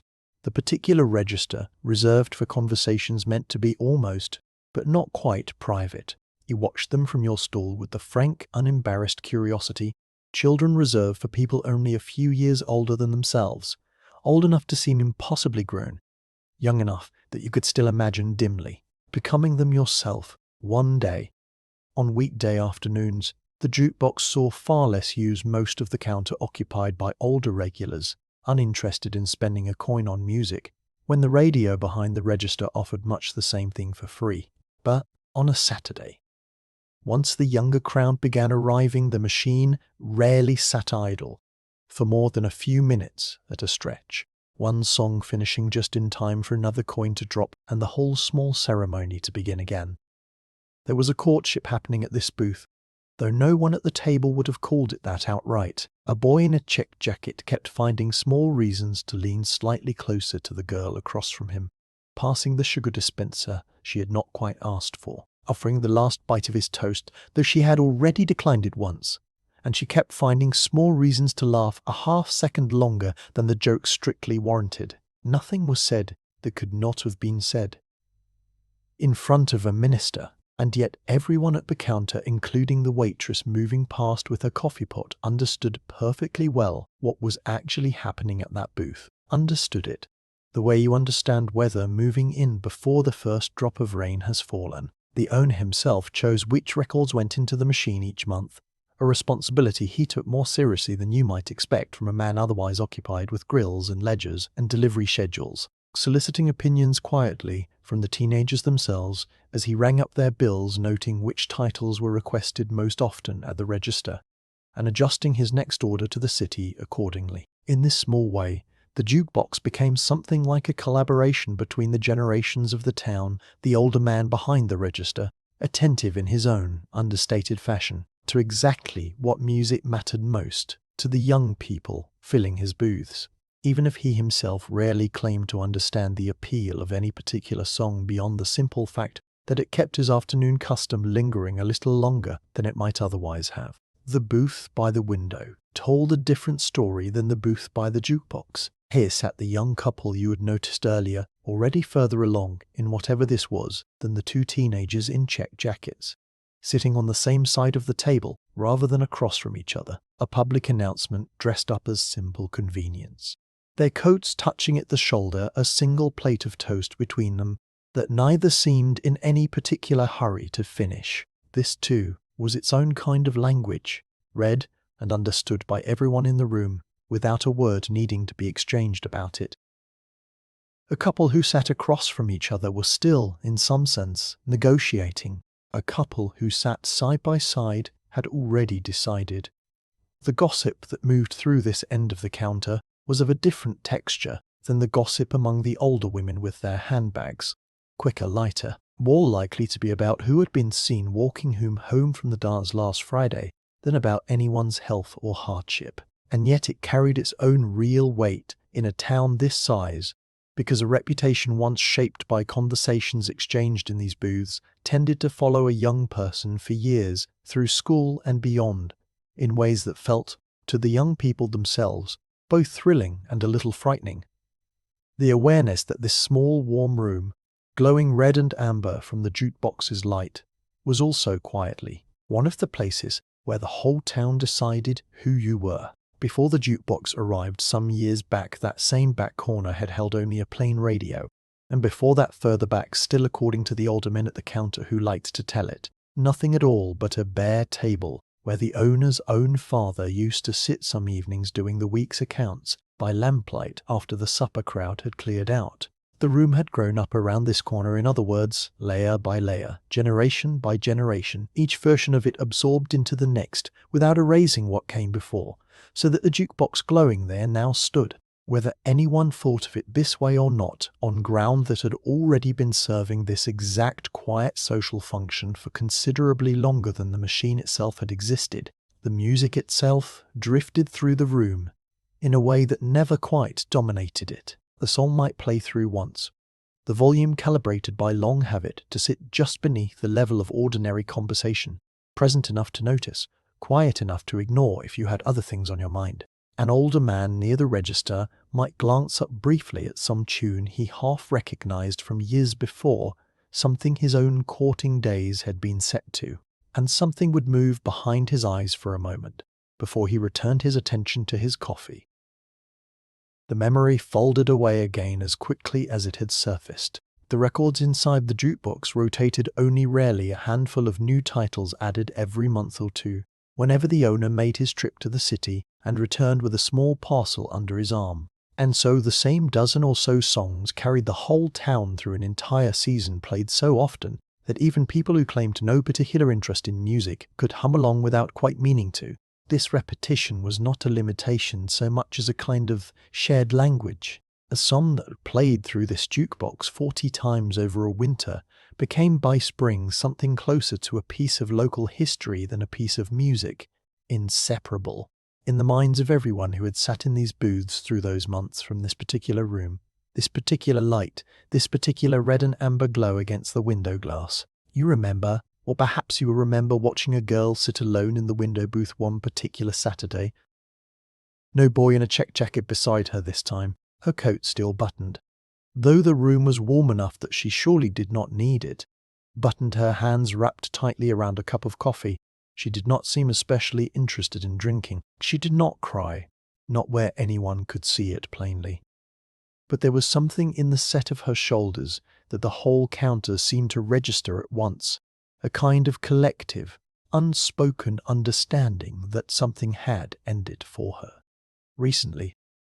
Something that had likely, not so long ago, been decided at this very booth. The waitress, passing her table, left the coffee pot a moment longer than usual, refilling a cup that did not strictly need refilling, and said nothing at all beyond asking, gently, whether she would like anything else. It was enough. The girl shook her head, and the waitress moved on, and the room, without ever discussing it, simply let her sit there as long as she needed to, undisturbed. In the one public room in town where a private sorrow could be quietly, wordlessly accommodated, there was a particular ritual to feeding the machine that every teenager in town had mastered by a certain age. The coin dropped into the slot with a practiced flick, the small illuminated panel of song titles scanned quickly, a selection made, and the corresponding buttons pressed in the correct sequence letter. First, then number, and then the short, suspenseful pause, while the mechanical arm somewhere deep inside the glowing case searched through its rack of records for the one just chosen. There was real drama in that pause brief, as it was a held breath shared silently by everyone at the nearby booth, because until the record actually lowered and the needle found its groove, there remained the small, real possibility that the machine had misheard the selection, that some entirely different song might begin instead, and the booth would erupt depending on the outcome, either in satisfied approval or in good-natured groaning that carried its own particular warmth. You think sitting here long enough to watch 2 or 3 songs play through about how much of a town's private emotional life passed through this one small glowing machine in the corner, unremarked upon by anyone, and yet fully witnessed by this room in a way it might not have been anywhere else. The diner did not simply feed the town's bodies. It held quietly and without judgment a great deal of its heart as well. Its courtships, its heartbreaks, its Friday night stories retold on Saturday morning, all of it circling this one corner booth and this one glowing jukebox, lit red and amber against the pale winter light coming through the window behind it. Outside, the wind has picked up, and you can hear it now against the window glass, a low steady pressure rather than a gust, the particular sound a Canadian winter makes when it has settled in for the day rather than simply passing through. A fine dry snow has begun again, not the heavy wet flakes of earlier, but something finer, almost like dust blown sideways past the street lamp outside rather than falling straight down, and you watch it for a moment through the clear patch in the fobbed glass, grateful in a way you had not fully articulated to yourself until this exact moment, for the 4 walls and the low ceiling and the steady heat rising off the grill behind the counter. There is a particular kind of gratitude that only reveals itself in weather like this, not the loud declared gratitude of a formal Thanksgiving, but the quiet, physical gratitude of a body that has been cold and is now warm, that understands in its bones rather than in its thoughts the enormous difference between the 2 states. You flex your fingers, still faintly pink from the walkover, and feel them loosen further in the heat, and there is something almost holy in that small physical sensation, though you would never think to call it that at the time. You look again at the window beside you, at the delicate architecture of frost that has crept up from the sill, overnight feathering outward, in patterns that no 2 mornings ever quite repeat, each crystal branching from the last in some pattern that seems, if you look closely enough and let your mind wander long enough, almost deliberate, almost drawn by some careful, patient hand rather than by simple physics. Acting on cold glass, someone has wiped a small clear patch through it at eye level, as they do every morning, the frost scraped away with the side of a fist or the edge of a rag, and through that clear patch the street outside appears sharpened and bright snow blowing sideways past the lamppost, a world made suddenly small and precise by the narrow window through which you are permitted to view it. This diner, on a morning like this one, functions as something closer to a public shelter than a private business. Though no one would frame it in quite those terms, the owner does not turn away a man who lingers over a single cup of coffee for the better part of an hour, even on a busy morning. If that man has nowhere warmer to go and the diner happens to be the warmest room within walking distance of wherever he calls home, the waitress does not hurry along the old woman at the end of the counter, the one who ordered only coffee 2 hours ago and has been refilled twice since, because turning her back out into weather like this, simply to free up a stall, is not a trade. This room is in the business of making. There was, too, a quiet system of watching after one another that ran through this room during weather like this. Unspoken, but entirely reliable. If someone noticed old Mrs. Hall, Fenwick had not come in for her usual Tuesday tea in over a week. Word would find its way gently to someone likely to check in on her, a neighbour or a nephew, without any formal arrangements ever having been made. The diner functioned in this sense as a kind of quiet census of the town's daily well-being, its regulars so reliably regular that any break in the pattern registered immediately as something worth a closer look, a form of community care so understated it rarely announced itself as care at all. You think about the particular geography of warmth in a small Canadian town in winter, how few genuinely warm public rooms there actually were, how much of a family's own house in this era was heated unevenly, a coal or wood stove doing its best to warm a kitchen and perhaps one adjoining room, while the rest of the house sat several degrees colder. Bedrooms upstairs cold enough some mornings, that a child dressed for school beneath the blankets before ever setting a foot on the floor. Against that backdrop, a room heated evenly and thoroughly, all day, every day, by a grill that never truly went cold was not simply a nice convenience. It was something closer to a small daily miracle, taken for granted the way people take for granted almost anything that has become entirely reliable. There were nights, rare, but remembered, when a storm severe enough to close the roads entirely rolled in without much warning, and on those nights the owner simply did not close at his usual hour, understanding, without needing to consult anyone, that stranding a handful of travellers or late shift workers out in weather like that was not a choice this room was prepared to make. The grill stayed lit later than the schedule called for, the coffee kept brewing, and whoever found themselves caught out in it was welcome to wait out the worst of the storm on a stool at this counter, charged only for what they actually ordered, the extra hours of shelter offered freely without comment, as simply the obvious and necessary thing to do. The light from the diner's window, glowing amber against the early dark of a winter afternoon, served a function beyond simple advertising. It was a landmark, a point of orientation for anyone walking home through a snowfall heavy enough to blur the edges of familiar streets. You had heard stories the kind told casually at church suppers, rather than in any official record, of men caught out in a sudden squall who found their way home only by keeping that particular glowing window in sight long enough to get their bearings again. The diner did not know it was performing this function.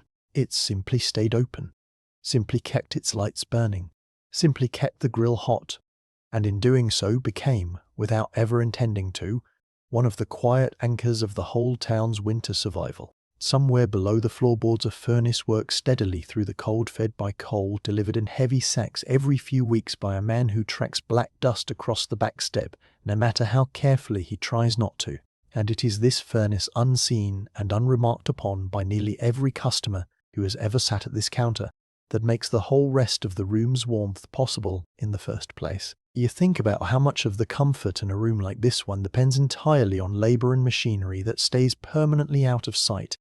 The furnace below the grill's heat radiating outward, the constant, unglamorous maintenance required simply to keep a building this old standing upright and warm through a Canadian winter that shows no particular mercy toward buildings that fail to keep up their own defenses against it. You noticed, too, how the diner's rhythm shifted according to the severity of the weather outside. On a morning like this one, with the wind picking up and the fine dry snow beginning to drift, more people than usual seemed to find a reason to stop in even briefly, even for nothing more than a few minutes' warmth, before continuing on to wherever they had actually been headed. The bell above the door rang more frequently than it might on the milder morning, each ring bringing with it that same brief current of cold air sliding along the floor before dissolving into the general warmth, and each time the room absorbed the new arrival without complaint, made space at the counter, poured a coffee, asked nothing beyond whether cream was wanted.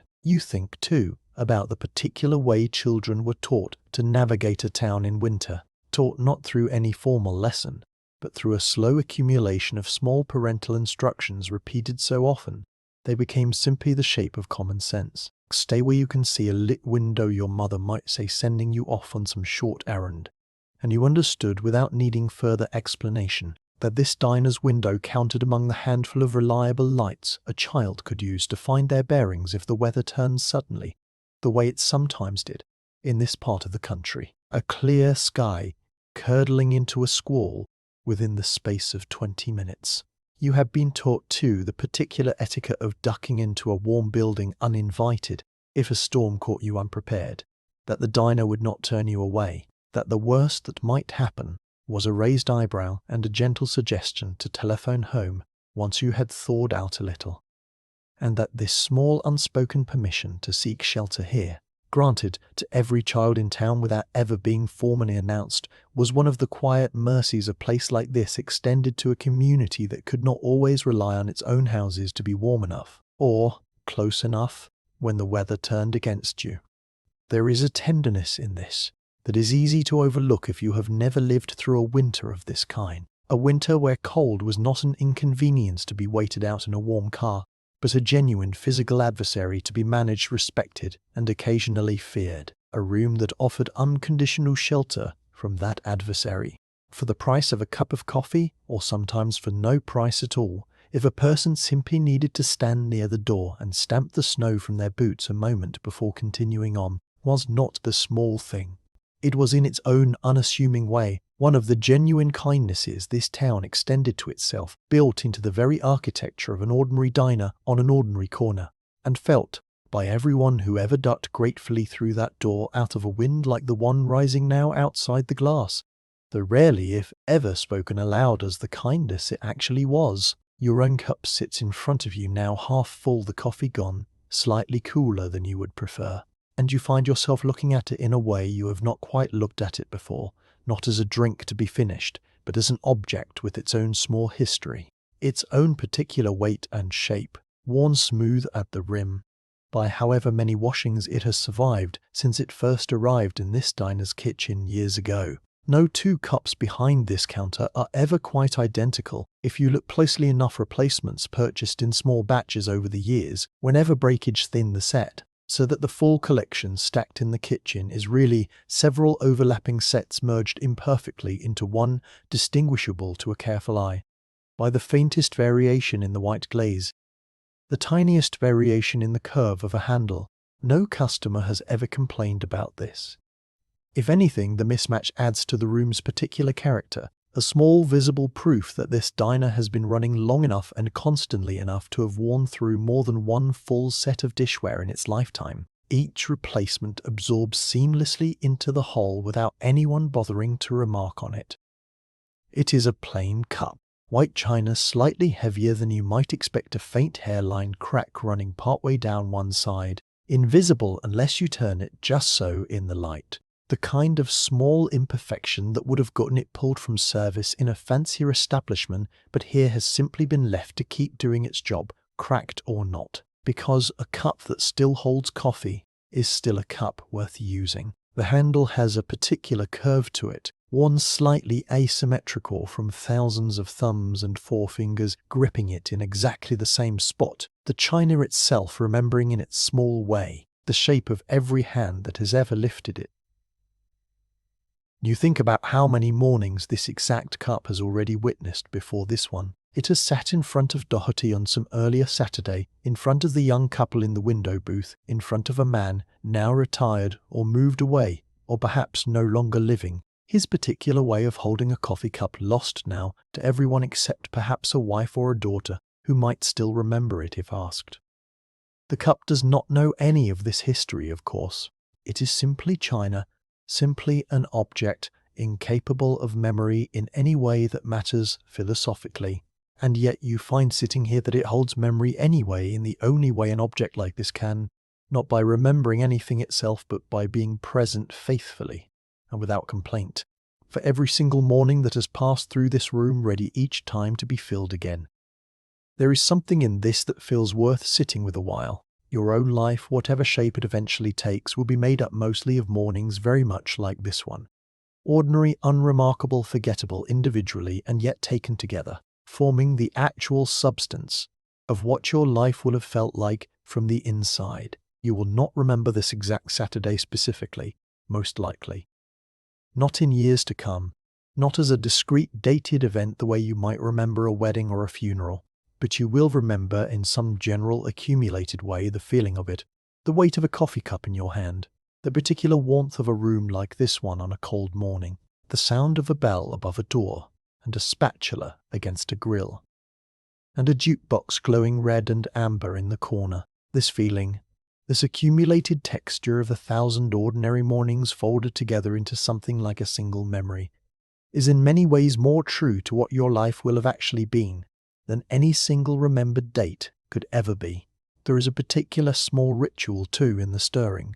A spoon lifted from beside the saucer, a slow circular motion through the coffee, 3 turns or 4 never counted consciously, but always roughly the same number. The spoon then set down against the saucer's edge with a small decisive click that seems somehow to mark the true beginning of actually drinking the coffee rather than simply possessing it. You watch the man beside you perform this exact small ceremony, entirely unaware he is performing anything at all.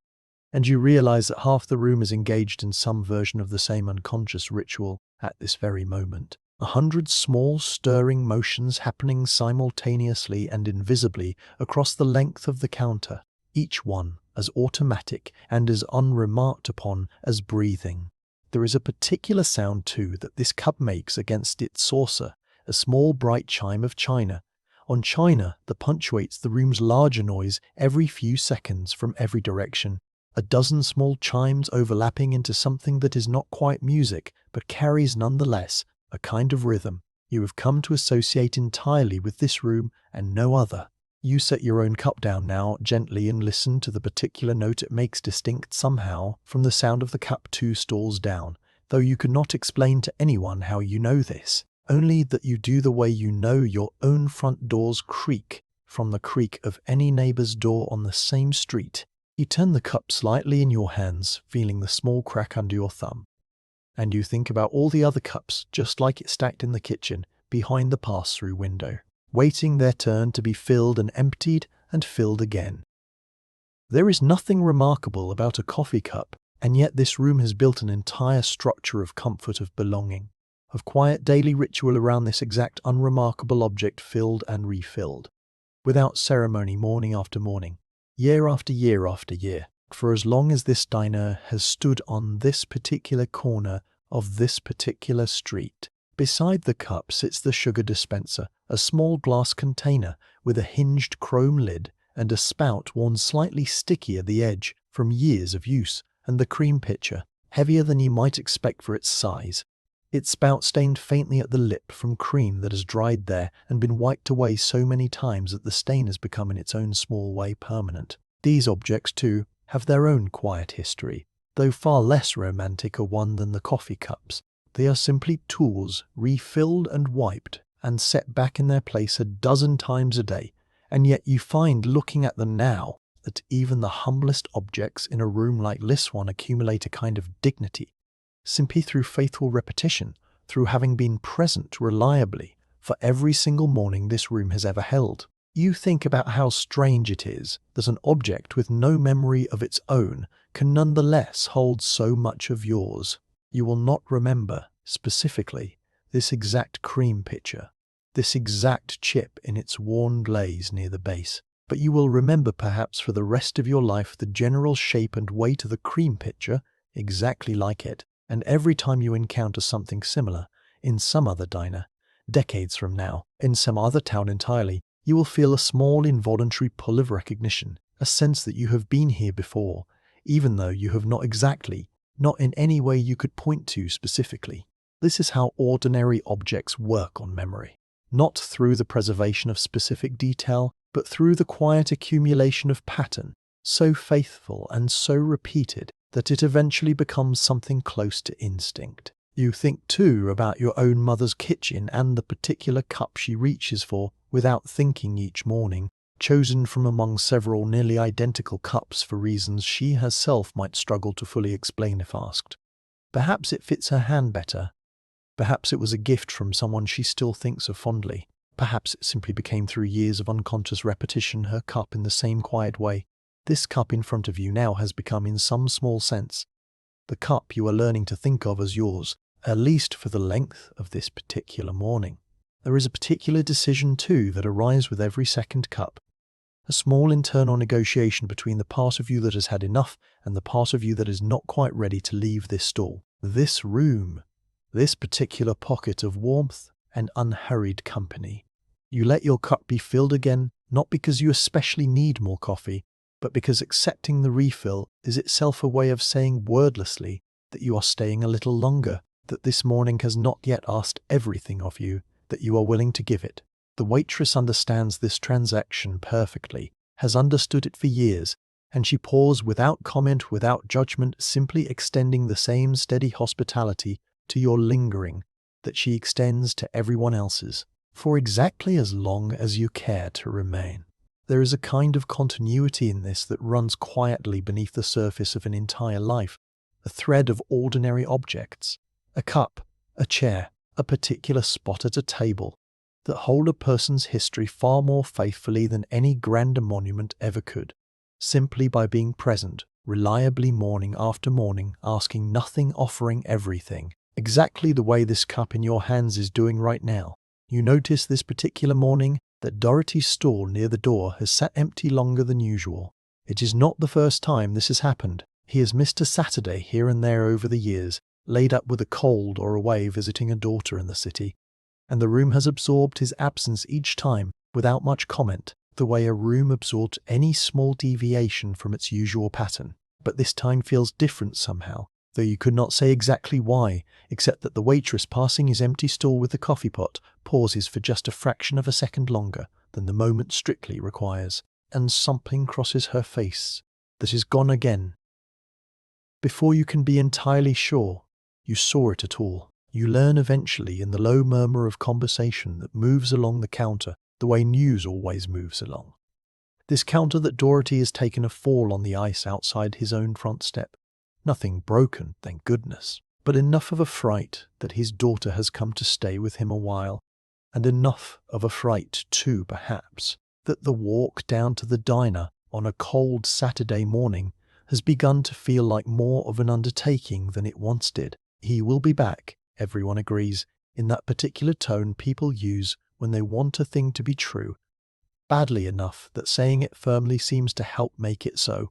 But something in the room has shifted slightly, all the same.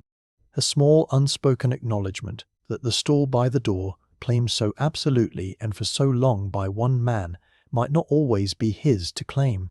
The owner himself, standing near the register most mornings, with an ease that suggests a man entirely secure in his place in the world, carries a private version of this same worry, though he would never let it show plainly in front of the customers whose comfort depends in part on believing this room to be as permanent and unshakable as it has always felt to them. You catch him once in a quiet moment between customers looking over his own ledger with an expression that does not quite match the easy warmth he offers everyone at the counter. A small furrow at the brow that smooths itself out again the instant he notices you might be watching.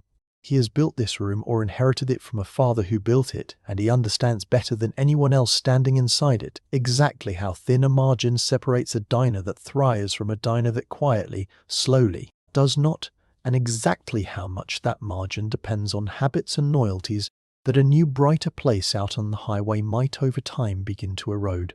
This is how change arrived in a town like this one, in this decade. Not with any single dramatic announcement, but in these small, quiet absences, felt more than discussed, understood more than explained. A regular who used to come every Saturday begins coming every second Saturday, then perhaps once a month and not at all, and the room adjusts around the gap so gradually that it would be difficult to say, looking back, exactly which Saturday marked the actual end of the pattern. There is another kind of absence too, felt differently, but just as keenly when a young face that used to sit reliably in the window booth stops appearing altogether, not because of illness or age, but because the city has finally called them away, a job or a school, or simply the pull of somewhere bigger, proving stronger in the end than whatever this room and this town had to offer in return. Their mother still comes in some mornings and orders her usual, and the conversation around her carries a certain carefulness for a while afterward. The kind of gentleness people extend to someone recently and visibly missing a piece of their daily life, though no one quite says so directly because saying so directly would make it too real, too permanent, in a way that the unspoken carefulness somehow does not. You notice other small signs of shift too, scattered through the room, if you know to look for them. The prices on the menu card have crept upward slightly since you first began coming here, a nickel here, a dime. They're nothing dramatic, nothing anyone at the counter would think to complain about directly, but present nonetheless, if you happen to remember, as you do, what a cup of coffee cost the first time you sat on this exact store.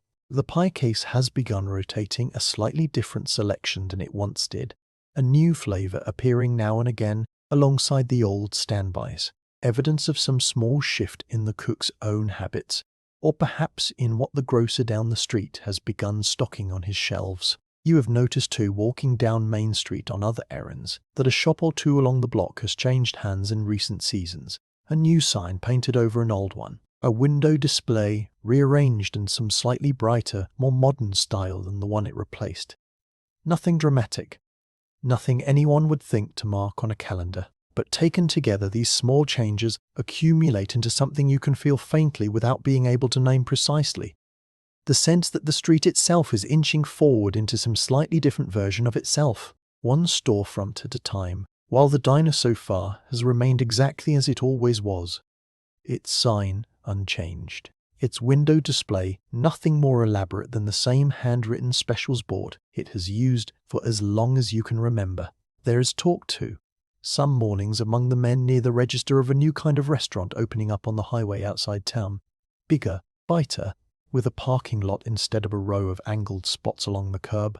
A place built for people passing through rather than people who belong. No one at this counter has been to it yet, or if they have not admitted it out loud. But the talk carries a certain wariness underneath its casual tone, the particular wariness of people who sense, without yet being able to name it clearly, that something about the shape of ordinary life is beginning slowly to shift beneath their feet. A delivery truck idles outside the window, one such morning unloading crates stamped with the name of a distributor from the city rather than the local grocer the diner has used for years. And the men at the counter watch it a little longer than the moment strictly requires, saying nothing directly, though you sense in the quality of their silence a small collective recalibration taking place. The same kind of recalibration the room performs whenever a stranger walks through the door, except this time directed not at a person, but at the slow, barely perceptible drift of the town's whole economy towards something bigger, more distant, less answerable to anyone sitting on these particular stalls. You think about what it might mean one day for a room like this one to close its doors for good, not dramatically, not as the result of any single crisis, but simply quietly, the way so many things in a town like this eventually happen. A slow decline in the morning crowd, a slower and slower turnover of the coffee pot, until one day the owner decides the arithmetic no longer makes sense, and the window that has glowed amber against this street for so many winters simply goes dark one evening and does not light again the next morning. This has not happened yet. It may not happen for years yet, if it happens at all. But you carry the thought with you regardless, sitting here at the counter on this ordinary Saturday, and you find that it does not sour the moment so much as deepen it. The particular sweetness that comes from knowing, even faintly, even without wanting to dwell on it too long, that a room like this one, however permanent it feels from inside it, is not actually permanent at all. And that every ordinary Saturday spent here is, in its own small way, a Saturday worth paying a little closer attention to than you might otherwise think to pay. And yet, for all this quiet undercurrent of change, the room this particular morning continues on almost exactly as it always has. Coffee poured, toast buttered, the bell above the door announcing each new arrival with the same cheerful clatter it has always used, entirely unconcerned with whatever slow shifts might be gathering somewhere out past the edge of town. There is a kind of stubbornness in this continuity, an unspoken insistence shared by everyone, still faithfully occupying these stools, that whatever changes may eventually come, this particular room on this particular Saturday will go on being exactly what it has always been for just a little while longer. You glance once more toward Dorothy's empty stool near the door, and you find yourself hoping, quietly, that it will not stay empty much longer. By the middle of the afternoon, the counter has begun to empty in earnest. The rush that filled every stall an hour or two ago has thinned to a scattered handful of stragglers. A man finishing a late lunch on his way to a shift that starts later in the day. A woman resting her feet a while longer before the walk home with her groceries. The old woman near the end of the counter still nursing what might be her fourth or fifth coffee of the morning, unhurried, unremarked upon, simply present the way she has been present all day. The teenagers have long since drifted off toward wherever teenagers drift off to on a Saturday afternoon. The jukebox sits dark again, its colored lights unlit, waiting for the next coin to wake it. There is a particular quality to a diner in this in-between hour. Neither the brisk energy of the morning rush, nor the different, quieter energy that would arrive again with the supper crowd a few hours from now. The waitress moves more slowly through this stretch, not because there is less to do exactly, but because the pace of the room itself has slowed, and her body, attuned as closely to this room's rhythm as anything else in it, has slowed along with it. She wipes down sections of the counter that do not strictly need wiping. She refills the sugar dispensers, checks the level in the cream pitcher, restocks the small metal napkin holders that sit every few feet along the counter's length. Near the register, in a quiet moment between the last of the lunch stragglers, the waitress counts her tips into a small cloth pouch she keeps tucked in her apron pocket. Coins, mostly a few crumpled bills, the whole sum rarely amounting to very much on any single day, but accumulating over a week, over a month, into something that matters considerably to the household waiting for her once her own shift finally ends. She does this counting quickly, almost absent-mindedly, her eyes still tracking the room even as her fingers sort the coins by feel, alone, a skill so practiced it requires none of her actual attention, freeing her instead to keep watch over the thinning counter, ready to move the instant someone's cup runs low or someone's plate needs clearing. The cook, too, has found a different rhythm behind the pass-through window. The frantic choreography of the morning rush has given way to something closer to maintenance. The grill scraped down in patches, the surface kept warm, but no longer crowded with 6 or 7 orders at once. A rare stretch, where he might stand for a full minute at a time, without a single ticket waiting to be filled. You catch him once simply looking out through the pass-through window at the thinning room, an expression on his face that is difficult to read from this distance, but that seems at least to carry something like satisfaction. The particular satisfaction of a man who has fed a great many people well, and is now watching the evidence of that labor walk contentedly out the door, one full stomach at a time, somewhere behind the kitchen door, unseen from your stall. Another cook has likely already arrived to relieve the first, the two of them exchanging perhaps only a few brief words about what remains to be prepped for the supper crowd, before the morning man unties his apron, hangs it on its usual hook, and steps out through the back door into the cold for the walk home himself, his own long day, finally quietly done. You will never see this handoff. It happens out of sight without ceremony, the way most of the actual labor that sustains a room like this one happens out of sight, and yet the room itself continues on seamlessly regardless, warm and steady, as though it had no need of any single person at all. Though, of course, it is needed all day, every single one of them. You think about all the mornings this room has absorbed over the years, stacked one on top of another, indistinguishable individually and yet together, forming something like the actual living history of this town, not the history that gets written down in any official record, but the history that lives instead in habit, in the particular worn groove in a stool's vinyl seat, in the faint permanent shadow on the tile beneath the counter, in the hairline crack running down the side of a coffee cup that no one has ever bothered to replace. The quiet of this hour has its own particular texture, different from silence, because a room like this one is never truly silent. There is always the low hum of the grill kept warm, the occasional clink of a cup against a saucer somewhere down the counter, the soft creak of the swinging kitchen door, the faint tick of the clock above the pie case marking a time that no one at this hour seems particularly eager to hurry toward. It is a quiet made up of many small gentle sounds rather than the absence of sound altogether. And you find sitting inside it that this particular kind of quiet is more restful than true silence could ever be, because it carries within it the constant reassuring evidence that the room around you is still alive, still breathing, still faithfully doing exactly what it has always done. The light outside has shifted again, the flat grey of morning giving way to the particular pale gold that a winter afternoon sometimes manages in the hour or so before the sky begins, in earnest, to dim toward evening. It falls now through the window at a lower angle than it did this morning, reaching further into the room, touching the edge of the counter where you sit, and you notice watching it that even the light itself seems to move through this room according to its own quiet, unhurried rhythm, unconcerned with anything beyond the simple, faithful business of illuminating whatever happens to be in front of it. A mother appears briefly in the doorway near the middle of this quiet stretch, scanning the thinned-out counter for 2 small faces she had left here an hour earlier while she finished her errands along Main Street, and finding them exactly where she left them, coats still on, the last of their milk being finished, in unhurried sips. She does not hurry them either, simply settles onto the stool beside them a moment. Accepting a coffee, she had not planned on content to let the errand list wait a few minutes longer, or the three of them sit together in the pale gold light before the walk home begins. You think about leaving soon. There is nothing left to eat, nothing left in your cup worth drinking, and the particular pull of home, supper, to help was perhaps, or simply the ordinary gravity of a Saturday afternoon with its own chores and errands still waiting, has begun to assert itself gently at the edge of your thoughts.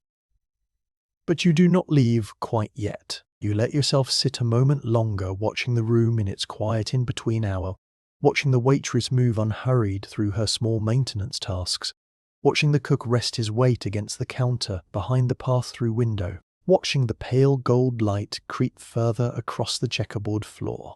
One last regular arrives, just as you are gathering yourself to leave an older man you recognize vaguely from church, stamping snow from his boots by the door, before making his way to a stool near the middle of the counter, greeted by the waitress with the same unhurried warmth she has extended to every single person who has passed through this room today morning arrival or afternoon, straggler alike. You watch him settle in, watch her pour his coffee without needing to ask how he takes it, and you feel a small, quiet satisfaction in recognizing now, after a whole morning spent watching this room, exactly what is happening in that simple exchange. Not merely a transaction, but a small renewal of belonging, performed again, as it will be performed again tomorrow and the day after, for as long as this room continues standing on this corner.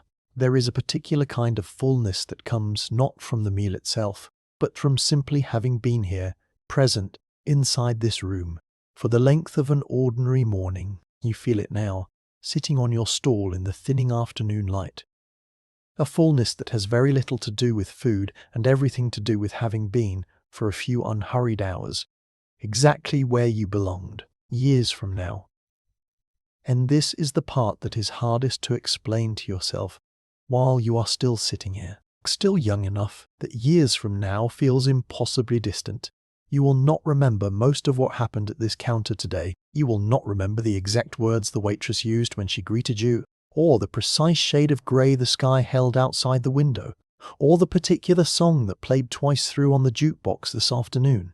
Almost all of it will dissolve, the way almost everything ordinary eventually dissolves, folded back into the general texture of childhood or young adulthood rather than preserved as a single distinct memory you could call up on command. It has always seemed strange, in a way, that the rooms which shape us most thoroughly are so rarely the rooms we set out deliberately to remember. No one walks into a diner on an ordinary Saturday morning thinking, "Today I will store this away carefully for later." And yet it is precisely these unremarkable rooms visited without ceremony week after week that end up doing the deepest and most lasting work of shaping who a person becomes. Not the singular, dramatic days that get written down and retold, but the 1,000 identical Saturdays that blur together into something closer to a felt sense of home than any single memory could ever manage on its own. But something of it will stay. Not the details most likely, but the feeling underneath them. The particular warmth of a room like this one against a cold winter morning. The sound of a spatula against a grill. The sight of a coffee cup being refilled without being asked, the sense, however briefly and imperfectly held, of being known in a small, unremarkable way by people who had no particular obligation to know you at all. This is the part that survives when so much else does not. Not the facts of the morning, but its temperature. Not the specific words, but the specific comfort. There is a particular kind of love that expresses itself not through grand declaration, but through exactly this sort of quiet, repeated faithfulness. A cup refilled without being asked a name remembered across years. A stool kept unofficially reserved for a man who has sat in it every Saturday for longer than anyone at the counter can quite remember. This town did not say the word love very often. Not out loud, not in the particular way some other places in some other decades might have made a habit of saying it. But it practiced love constantly in exactly this register, in exactly this room, through gestures so small and so repeated that they barely registered as gestures at all, simply as the ordinary texture of how one neighbour treated another on an ordinary Saturday morning. You think about how much of what actually held a family together, a friendship together, a town together in this particular decade, in this particular country, happened in rooms exactly like this one, in exchanges exactly this small, not in the large dramatic gestures that get remembered and retold and eventually written down somewhere, but in the thousand tiny, unremarked kindnesses that never make it into any record at all, surviving only in the felt accumulated warmth of the people who received them, carried forward quietly into whatever they themselves went on to become. If you're honest with yourself, sitting here now, you already know which small sensory detail will likely outlast all the others. Whichever one happens to be the detail your own particular memory decides, for reasons it will never explain to you, to hold on to longest. Perhaps it will be the exact sound of that bell above the door. Perhaps it will be the particular give of the vinyl stool beneath you, or the smell of bacon fat clinging faintly to your coat sleeve on the walk home, or the specific angle of pale winter light falling across chrome. You cannot choose which detail your memory will keep. You can only trust that something of this morning, however small, however seemingly insignificant it feels to you right now, will find its way forward into whatever life is still ahead of you, waiting quietly to be recognized again in some entirely unexpected room decades from now, when you least expect it. You think about all the people who have passed through this room before you and will pass through it after you are gone from this counter for the last time.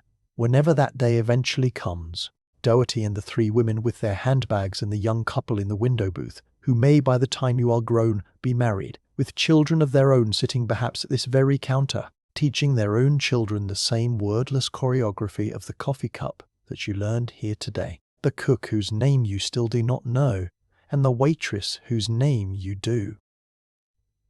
Though you have never once thought to ask her the sort of questions that would let you know her beyond this room, what she wanted to be before this job became her life, what she goes home to each evening, what she thinks about during the long quiet stretches of an afternoon like this one.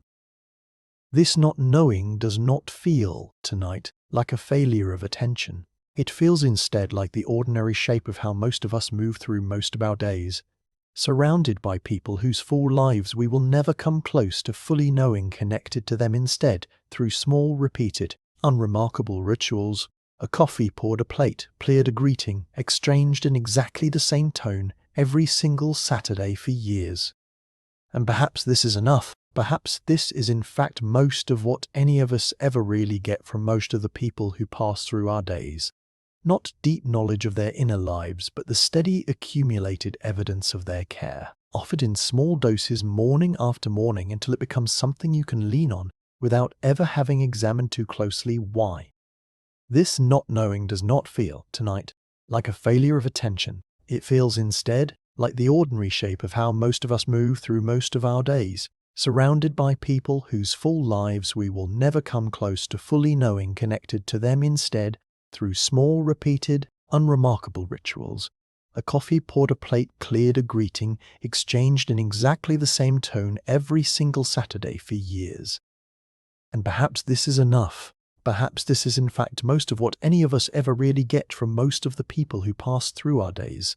Not deep knowledge of their inner lives, but the steady accumulated evidence of their care, offered in small doses morning after morning, until it becomes something you can lean on without ever having examined too closely why. There is something almost sacred, if such a plain and unpretentious room could be said to hold anything sacred at all, in the way ordinary people extend this kind of unremarked care to one another day after day, expecting no particular recognition for it, offering it simply because offering it is what the moment, however small, seems to call for. You'll spend much of your life, once you've grown, searching for grander versions of this feeling in grander rooms, and you may find eventually that none of them quite match what this small, plain diner managed to offer for the price of a cup of coffee on an ordinary Saturday morning. You will grow up eventually, and the diners of this particular kind will begin slowly, without any single dramatic ending, to give way to something else, brighter, faster, built for a different rhythm of life than the one this room was built to hold. You will not notice the change happening while it happens. the way you rarely notice any slow change while you are inside it. You will simply find one day, decades from now, that rooms like this one have become rare, then rarer, then almost entirely gone, replaced by something efficient and pleasant, and entirely without the particular worn imperfect, deeply lived-in warmth that a room like this one carried in its cracked cups, and its groove-worn stalls, and its pencil tucked behind an ear. And on that day, whenever it comes, you may find yourself thinking back to a morning very much like this one. A cold Saturday, a fobbed window, a bell above a door, a cup pre-filled without being asked. And you may find that the memory, though faded at the edges, though missing most of its specific details, still carries enough warmth in it to hold you briefly, the way this room is holding you now. You will not need to explain any of this to anyone else, and it will not matter much if you never do. Some memories are meant to be kept quietly, held close rather than told, valuable precisely because they belong so entirely and so privately to you. If tonight's slow journey into that room felt like something worth returning to, I'd be so glad if you considered subscribing. And if you have a moment, a like on this video genuinely helps more than you might expect. It tells this small channel that these quiet evenings are worth continuing to make, and we really do need your love and support to keep bringing you back to rooms like this one. And if you're still here, still settled in, still warm, I'd love to know once more before we close the door behind us tonight, where are you watching from, and what time is it there right now? In whatever corner of the world you've carried yourself to. For those of you who would like to return again soon, I think next time we might step somewhere just as ordinary and just as quietly unforgettable. Perhaps a Canadian family's kitchen on a Sunday evening in the 1970s. The roast in the oven. The good dishes out, the particular hush that settled over a household in the hour before company arrived. Or perhaps a school cloakroom on a January morning, rows of boots dripping onto newspaper, mittens clipped to sleeves, the whole quiet architecture of a childhood winter hung on a row of hooks. Let me know in the comments which of these you would rather fall asleep inside. For now, though, let the diner go quiet around you.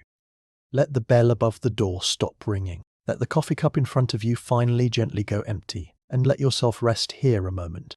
Longer, warm, unhurried, exactly where you belong, before the light outside fades fully into evening, and this small, ordinary room, like so many small, ordinary rooms before it closes its doors softly behind you and waits patiently for morning to come around again.